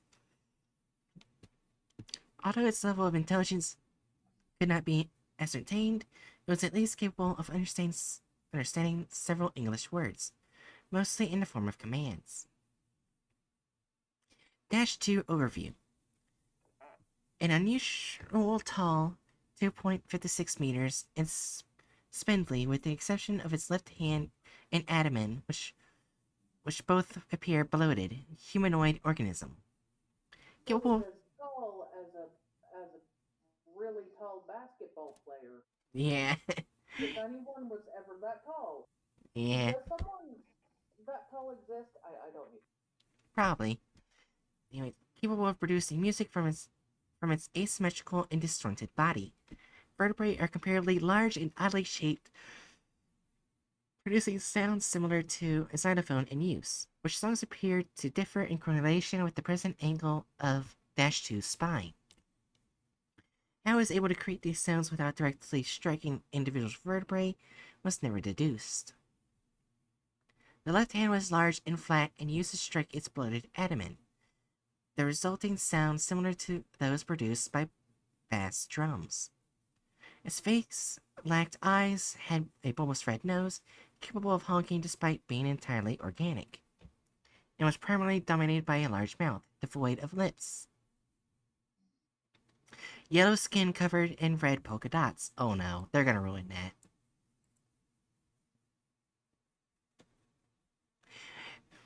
Vocalizations failed to correspond with any known musical instrument, but have been described by Foundation musicologists as resembling an accordion crossed with an ondes martinet, which is an early electronic musical instrument invented in 1928 by Maurice Martinet. Okay. Potentially higher intelligence than other SCP-2912 entities, and was able to compose unique music when commanded to do so. Music produced by -2 triggered some emotional responses among listeners. It remains unknown whether this reaction was anomalous or simply an unexplainable psychological response. -3 Overview: resembled a biological human more closely than -1 or -2. The appearance of face paint is part of its natural appearance. Laughter was apparently its only form of vocalization. This nose represented a cognitive hazard and triggered uncontrollable laughter among its listeners, lasting for 6 to 32 hours. An ability to create cream pies seemingly out of thin air.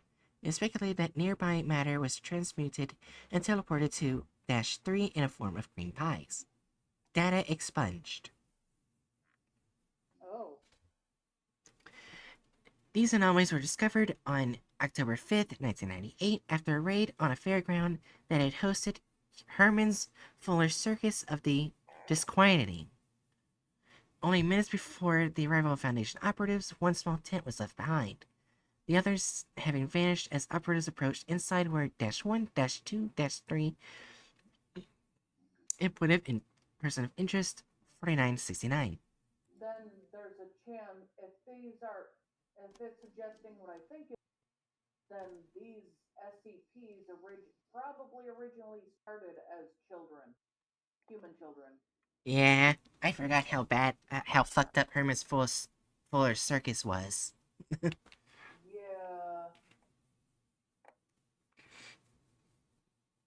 Yeah, interviewed Dick C. Oh, come on.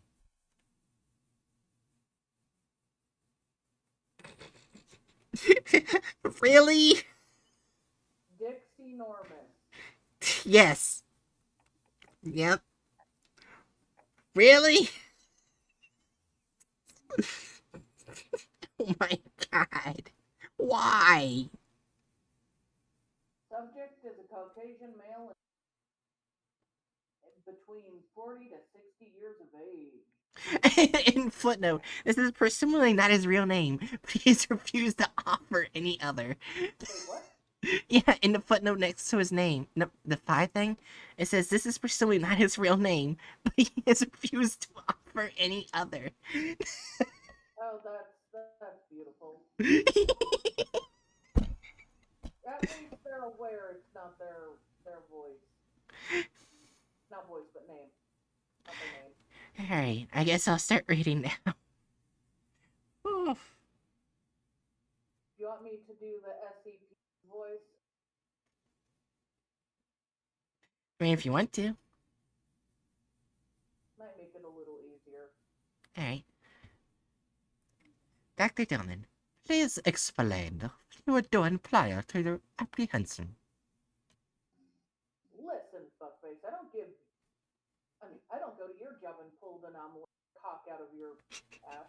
I go to work and do Mr. Fuller ain't exactly bloke. So you're a member of Hammond's Fuller Circus of the Disquieting. Yeah? What's it to you? What is your profession? Clown breeder. Excuse me. You deaf? I'm a motherfucking clown. How exactly does one become a clown breeder? My father was a clown breeder. My father's father was a clown. My father's father, well, he was a horse beater.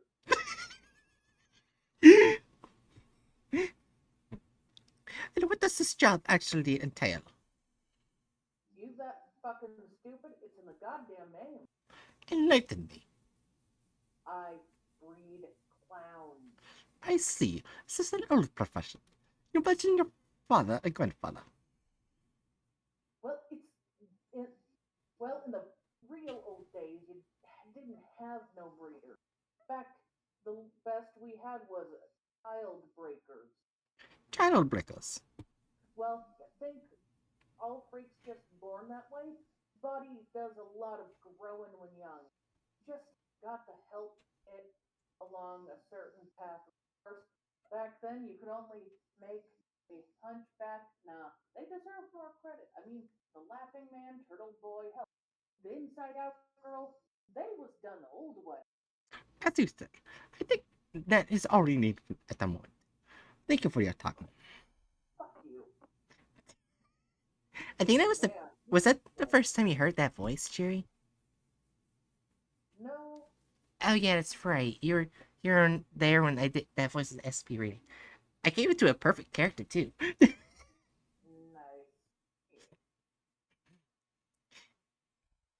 On November 16th, 1998, SB2912 entity self-terminated between 400 and 600. Video revealed no changes in behavior prior to the neutralization event. When SCP-2912 instances abruptly exploded, their containment units coated in blood, mascara, confetti, and viscous black liquid of uncertain purpose. When confronted about this incident, Person of Interest 4569 stated,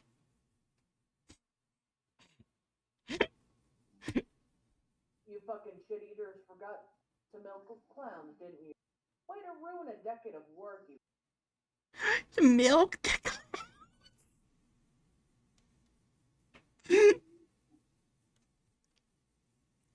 Addendum. An incident occurred on December 25th, 1998, when video surveillance within person of interest 4569 cell showed the door opening.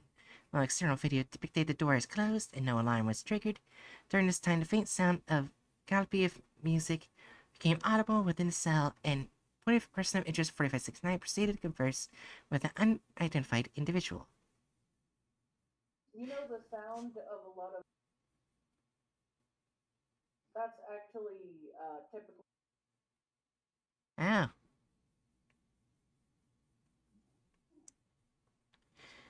Unidentified individual voice is notably deep and atonal, but words are muffled and inaudible. About time you got here. Is that a smile or a frown? Can't never tell with you.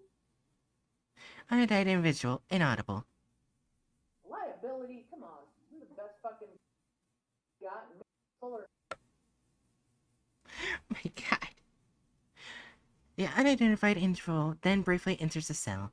They appear muscular, but further details are obscured by a cloud of what appears to be smoke, which permeates the cell via the anomalous doorway. Person of interest 4569 cried for help, but security personnel were unable to reach him in time. An autopsy revealed that his cause of death was acute myocardial infarction? Oh. Infarction? More commonly known as a heart attack. How the fuck are you gonna ruin this? I don't know. It has violence, so they don't need to add it. But they also added violence where it already had violence. I bet you sincerely they're gonna change the name. Also, I'm gonna comment. They've had clown milking in a SCP articles, but I don't think they ever mentioned how the fuck you milk a clown.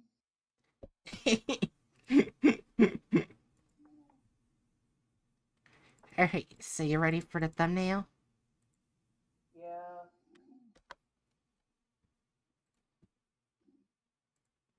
Wait, where's the booby clown even? Don't you know people love clowns? That's a 4. That's a 4. At least they did 2 of them correctly. I don't feel like they did them fully correct. Oh wait, they took the yellow skin from the guy's face. Yes. They Oh took my. the yellow skin off of the one clown and the red spots. Instead, they added blood spots. Yeah. And what looks like growths, like red growths. It didn't have growths, but Yeah. Are you ready to see the video itself? okay. Alright, let's see if they actually contain the license. They did! Okay, that's good. I'm guessing they're gonna do it for every anomaly, hopefully. I hope they don't go over clown circus thing. Well, let's. Yeah. Are we ready? Yeah. Johnny hadn't been to the circus for the past 2 years. His dad refused to. Johnny hadn't What the been to fuck? the circus for the past 2 years. His dad refused to take him after what happened last time. It had been a great evening. Johnny had seen elephants, high wire acts, and even had his fortune told. In case you were wondering, his future looked bright and happy. However, about an hour before closing time, as people started to leave and the circus grounds emptied out, Johnny had followed the bearded lady, hoping to get a better look.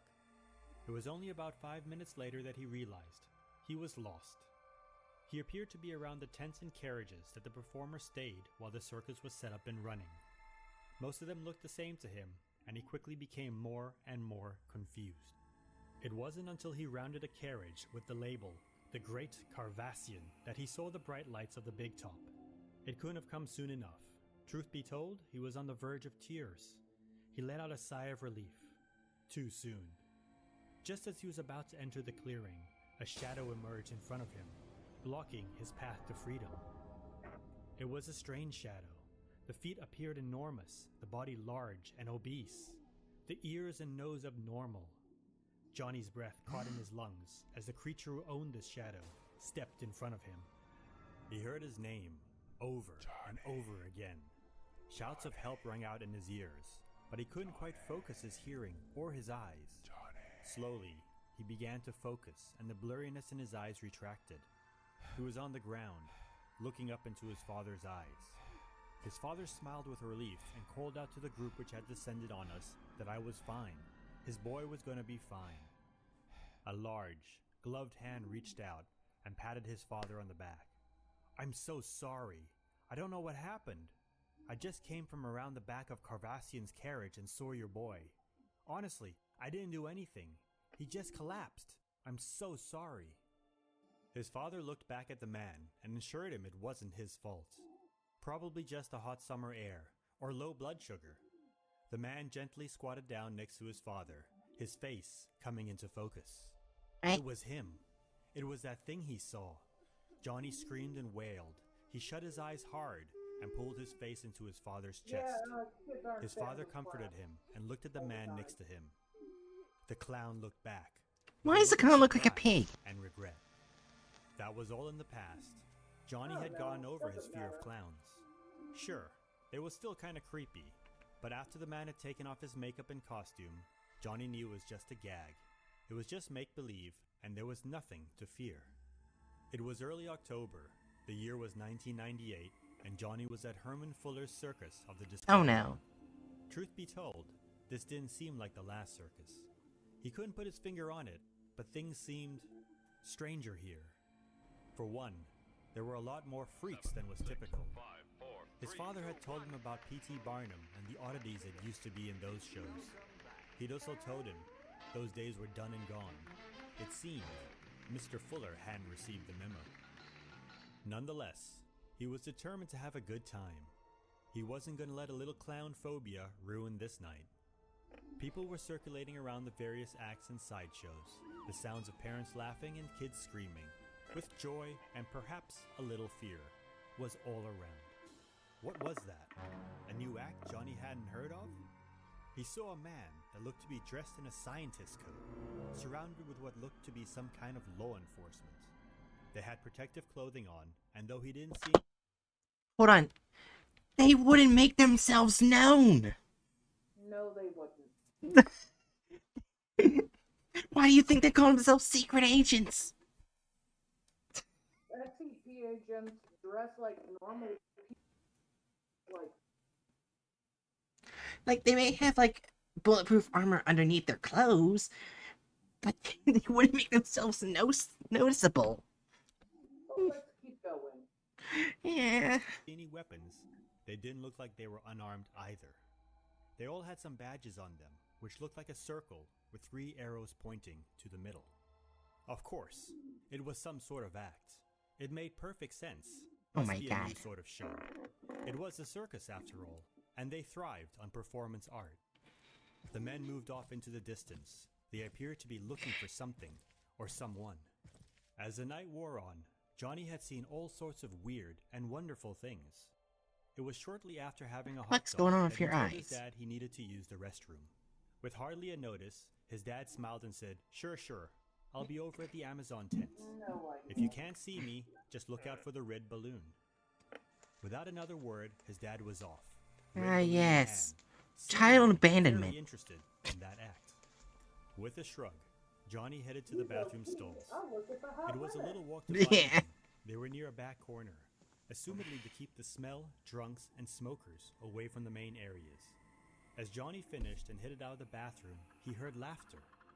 It seemed quite far away still, but there it was again. He flushed the toilet and walked out to the continued sound of laughter, but now Wait, it sounded more. none of those toilets can flush. No, they can't. Oh my God. Strained. It was hard to describe, but it was as if the person laughing wanted to stop, or somehow couldn't stop laughing. The laughter continued, more and more pained. At that moment, something flew by his face and hit the wall just behind him. He fell back to the floor and turned his head to see what he had narrowly avoided. What was that? Was it a cream pie? Had someone just thrown a cream pie at him? Another, this time on his other side. Some practical joke. Probably those guys laughing were throwing them at him. But their laughter didn't sound very funny anymore. He looked around and could see nothing. He seemed to be all alone. Then he saw it. That thing he had been waiting to see all night. It was just a shadow with the moonlight. Oh my behind god. him, but he knew what it was. A clown. It walked towards him and laughed. Johnny screamed out, "That's not funny." It just continued walking towards him, giggling and laughing. Johnny called out again, "Stop it! I'll tell my father about this if you don't." The clown just kept coming. Johnny could feel the fear in him rising up again. It's just a clown, a person with in a suit. the tile floor. Apparently.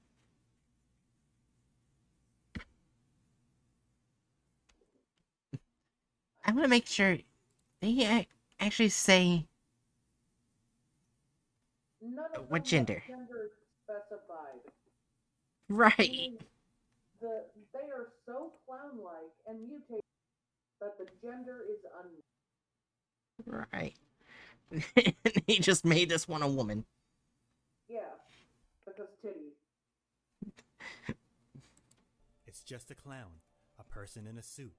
He tried to control his nerves, but he could feel his heartbeat rising into his throat. He didn't have to face this clown. He could run. With that thought, he jumped to his feet and took off as fast as he could. He would be under the effects because he was close enough. Yeah. Oh my god. To the big tent, back to his dad, back to the crowds where it was safe. He heard something zoom past his head, but he kept running, not daring to look. That horrible laughter faded away. Where was the Amazon exhibit? He looked high and low, but couldn't find it. There were people everywhere, and he couldn't see where his dad had disappeared off to. In the corner of his eye, he caught that scientist and his agents, apparently now in a rush, heading in the direction he had just come from. The direction of the cream pie clown, and her laughter. Whatever, that was all behind him now. As he wandered about through the crowd searching for his dad, he caught a glimpse of a man disappear into a large tent. He ran over and saw the sign on the tent, Route 666. The last thing he wanted was some sort of scary ride or passage, but he needed to find his dad and get out of here. It was dark and smelled damp. Everything was lit in red light with eerie howls coming over a cheap sound system. On his left was what looked like a haunted house. On his right, a graveyard. He progressed on, sure his father couldn't have made it that far inside. After all, he was only a minute or two ahead of him. This is more about the fucking circus than the clowns. We haven't heard anything about the 3 clowns they captured. Yeah. He yelled out for his father, "Dad!" After a moment, he heard a reply. It was faint. It sounded like his name. It seemed to be coming from a little deeper in the ride. He cautiously moved on. He turned the corner to find a beach. It was dark, littered with garbage. The water looked putrid and stagnant, and a terrible makeshift shark fin was cutting through the water. In the middle was an umbrella, a towel on the sand, and a beach ball lying in the sand. He was sure the sound had come from here. He walked onto the sand and looked around. There is nothing here, and no place to hide. He must be hearing things. In his frustration, he kicked the beach ball, only for it to stay in place and wobble. He fell down with a start. The beach ball was attached to the ground? Why? What for? Then, the sand started to shift. Something was under that beach ball. It was under the sand. A hand came out of the sand and started to push itself upright. The left hand then came out, but it was engorged and bloated. The body started to rise out of the sand. That's when he realized it wasn't a beach ball at all. It was a distended, obese, and disgusting belly. The creature's skin was yellow with polka dots. Its mouth was large and lipless. It had no eyes, only empty sockets, and its nose was huge and red. It sat up and looked at him with blank sockets. With its large hand, it slapped its belly, and with its right, it honked its nose. It was a clown. The scariest clown Johnny had ever seen. He scrambled backwards as that thing got to its feet. It must have been 2.5 meters tall. Johnny turned onto his knees and scrambled forward as fast as he could, screaming and crying. He ran back the way he came. As he broke forth from the tent, he found the circus quiet. Hardly anybody was around, and the lights were being turned off. He felt trapped. He didn't know what was happening. And where was his father? He looked around and saw nothing. Where was everyone? There. In the distance, he saw the red balloon. Oh my god. Dad. He took off at a run, tears streaming down his face. Finally, his dad would believe him and take him home.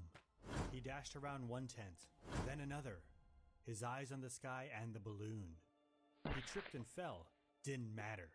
He was up and off again. He was almost there. He yelled out, "Dad!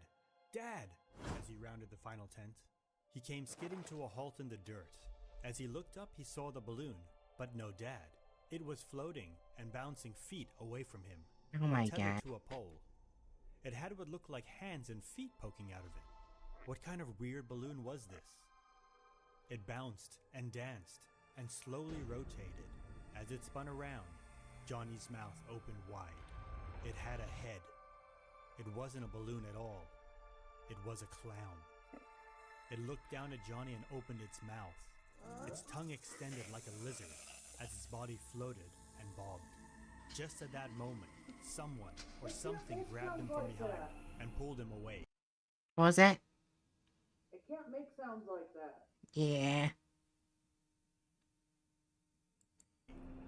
The last thing he saw before fainting was that scientists and his agents rushing towards the balloon clown.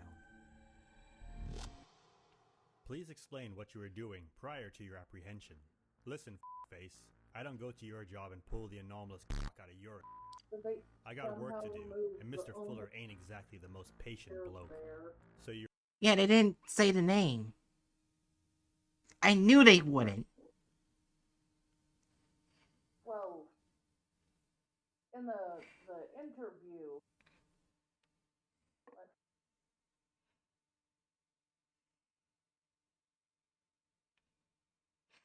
and the interviewer was Dr.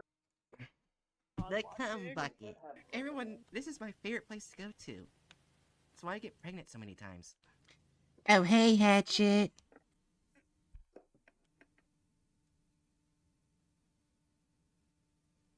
That's fair, Hatchet. I hope your stream was well.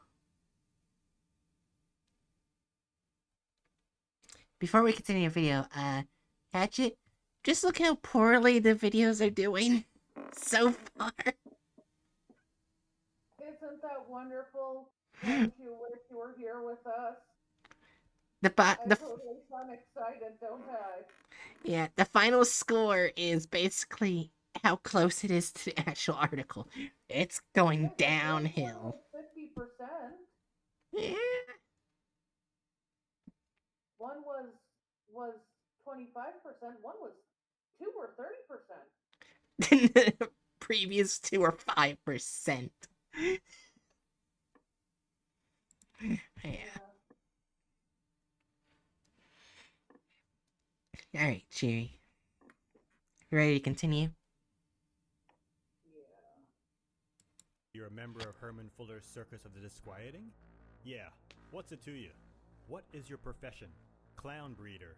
Excuse me? You deaf? I'm a motherfucking clown breeder. How exactly does one become a clown breeder? My father was a clown breeder. My father's father was a clown breeder. My father's father's father? Well, he was a horse beater. And what does this job actually entail? You that f***ing stupid? It's in the goddamn name. Enlighten me. I breed clowns. I see. Is this an old profession? You mentioned your father and grandfather. Well, in the real old days, you didn't have no breeders. Back then, the best we had was child breakers. Child breakers? What? You think all freaks are just born that way? Body does a lot of growing when young. Just gotta help it along a certain path. Of course, back then you could only make a hunchback. Nah, They deserve more credit. I mean, the Laughing Man, Turtle Boy, hell, the Inside Out girl? They was done the old way. What do they eat?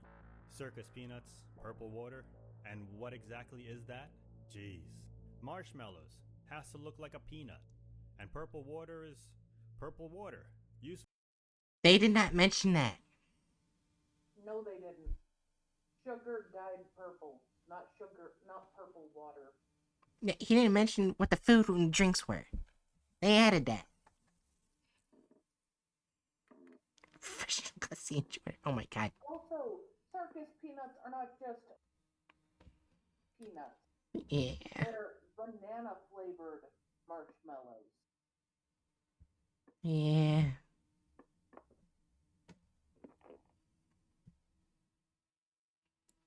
Food dye. As you say, I think that is all we need at the moment. Thank you for your time. You. Take them in. I want them in individual humanoid containment units. Yeah. Good night, Hatchet. Also, why are they making him look cool? It's like you're making him look like badass for some reason. They're doing that because they want their own character. Yeah. And they're replacing an actual character. Yeah.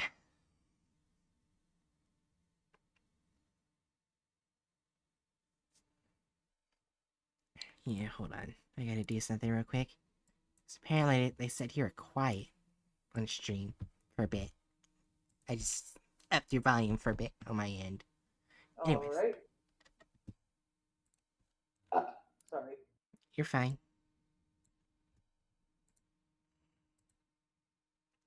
I think I need to look back through your VOD of this one later. Yeah, that's fair. Well, have fun suffering with us. Yeah. Go for the lowest And it's rated better- one first. Better for the final intru's time. Night. Watch the lowest rated one. Yeah. Alright, let's go. Let's finish this one off. House him at Biological Containment Site 66. As for this guy, take him in too.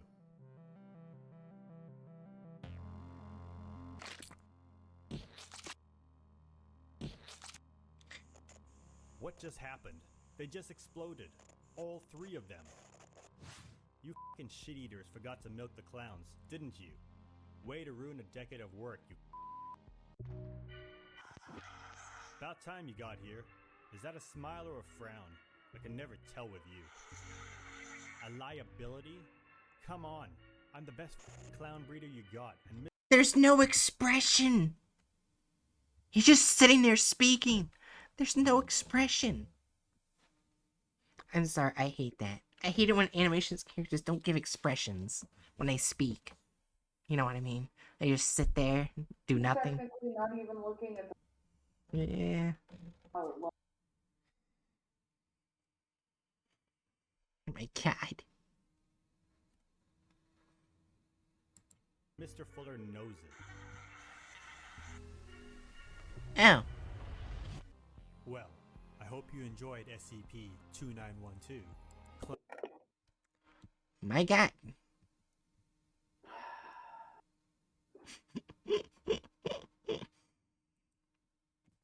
Alright. Removal of characters / license. The license they did fine, but they did Yeah, they. and the three clowns were barely in their own file. Yeah. Sadly, I think this is a 2. Yeah. Do you think it's a 3 or a 2? Probably 2, because they do include the other 2 clowns. Well, they technically do include, as said before, Right. they're barely there. They're heavily occupied. It's a 3, isn't it? I guess so, now you think about it, yeah. Added gore or violence. Yeah. Jimmy's from the plot of the article. 4. Yeah.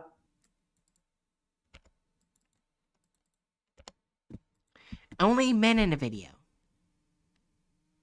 They added a woman. I feel like, though, that should still get a rating of 2 because Yeah. they removed an entire character and they turned characters who had no discernible gender into, like, 2 guys and a lady. Yeah. Alright, change that to 2. Alright. It's better than 5, right? It's better than 5? Yeah. I want to do that because we can do one more SCP tonight. Uh, Yeah. It's better than 5%. I don't think I have time for another S. Well, I was going to go till 2. Oh. So we probably have time for one more. Now that I think about it. Probably just one I more. have to take a bath and wash clothes and You just want to end it now? well, first let's see the percentage of the last. But it would be nice if that was the last.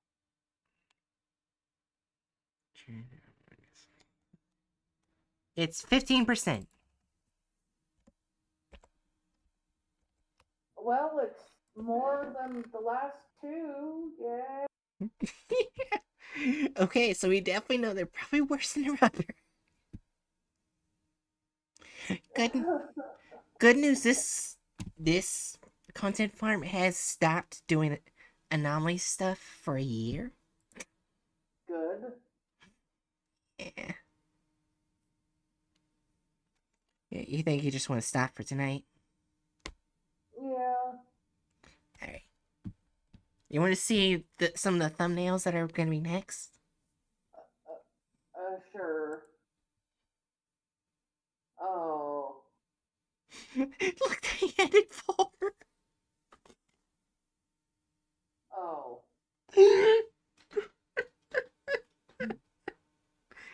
Oh my god. That is not Queen Bee.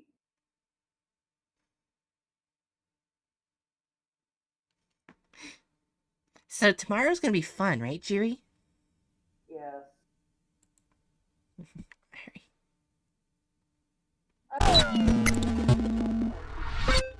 Those videos.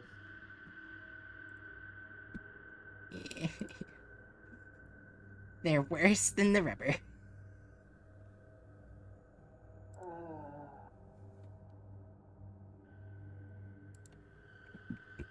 Let's see.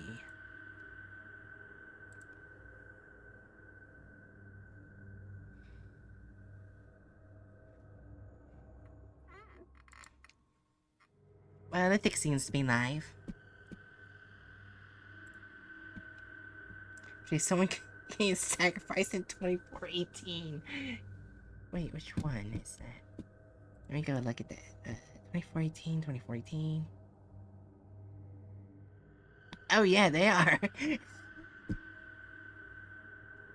You know what? In content farms, I guess anything's possible. Oh my god. At first, I was like, there's no way they can be worse than a rubber, and I was like, never mind. Because even with Radiker's videos, like, rubber had higher percentage.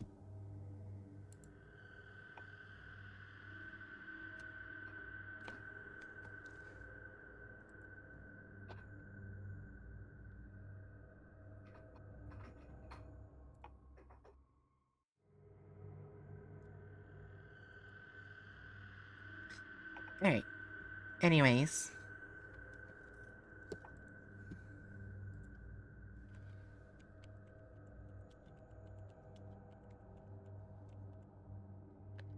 I feel like this was a mix between joy and because I love SCP articles. Yeah. Those videos, Yeah. it hurt me for multiple reasons. Yeah. There's more than just SCP accuracies, and it hurt. It hurt. Oh. Yeah. I think the plague doctor hurt the most. Yeah. I know he wasn't the most inaccurate, but he still hurt the most. Yeah. Anyways, here's my raid words. Bookworm, do your last words.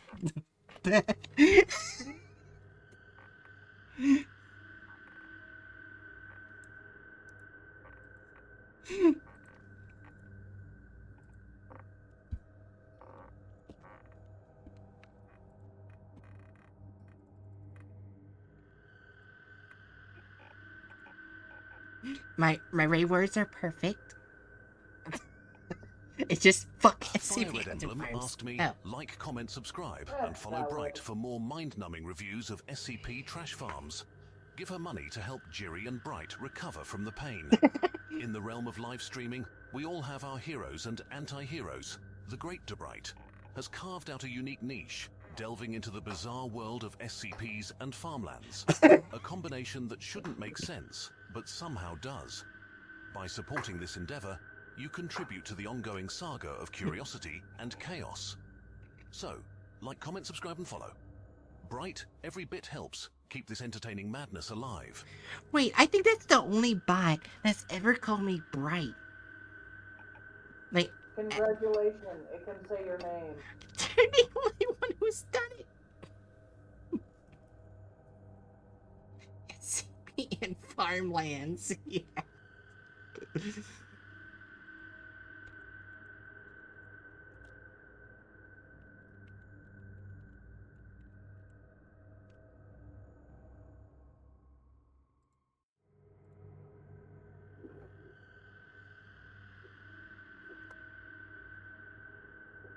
Alright.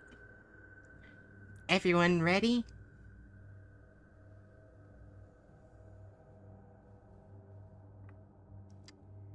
Oh yeah, I didn't even ask for your last words, Jiri.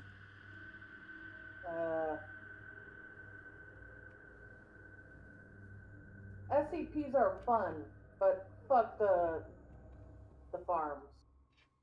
Not like actual farms, but you know, the content farms. Yeah, in my Real farms are valid. in my DMs, I have the 4 most popular content farms, which is Professor Lucius, the one we just did, Detective Void, Dr. Bob, and the Rubber. Give me a cow over. What was that?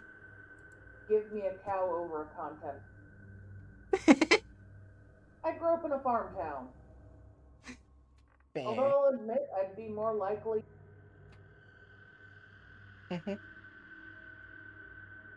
Cows are docile, but they could still kill you. Yeah. Chickens are chill. I Yeah. mean, not all of them act chill, but they can't kill you. Yeah. Anyways, hope you enjoyed the stream. See you guys next time for next mission, and, fuck the farms. Well, SB content farms. 3, 2, 1, Yeah. go.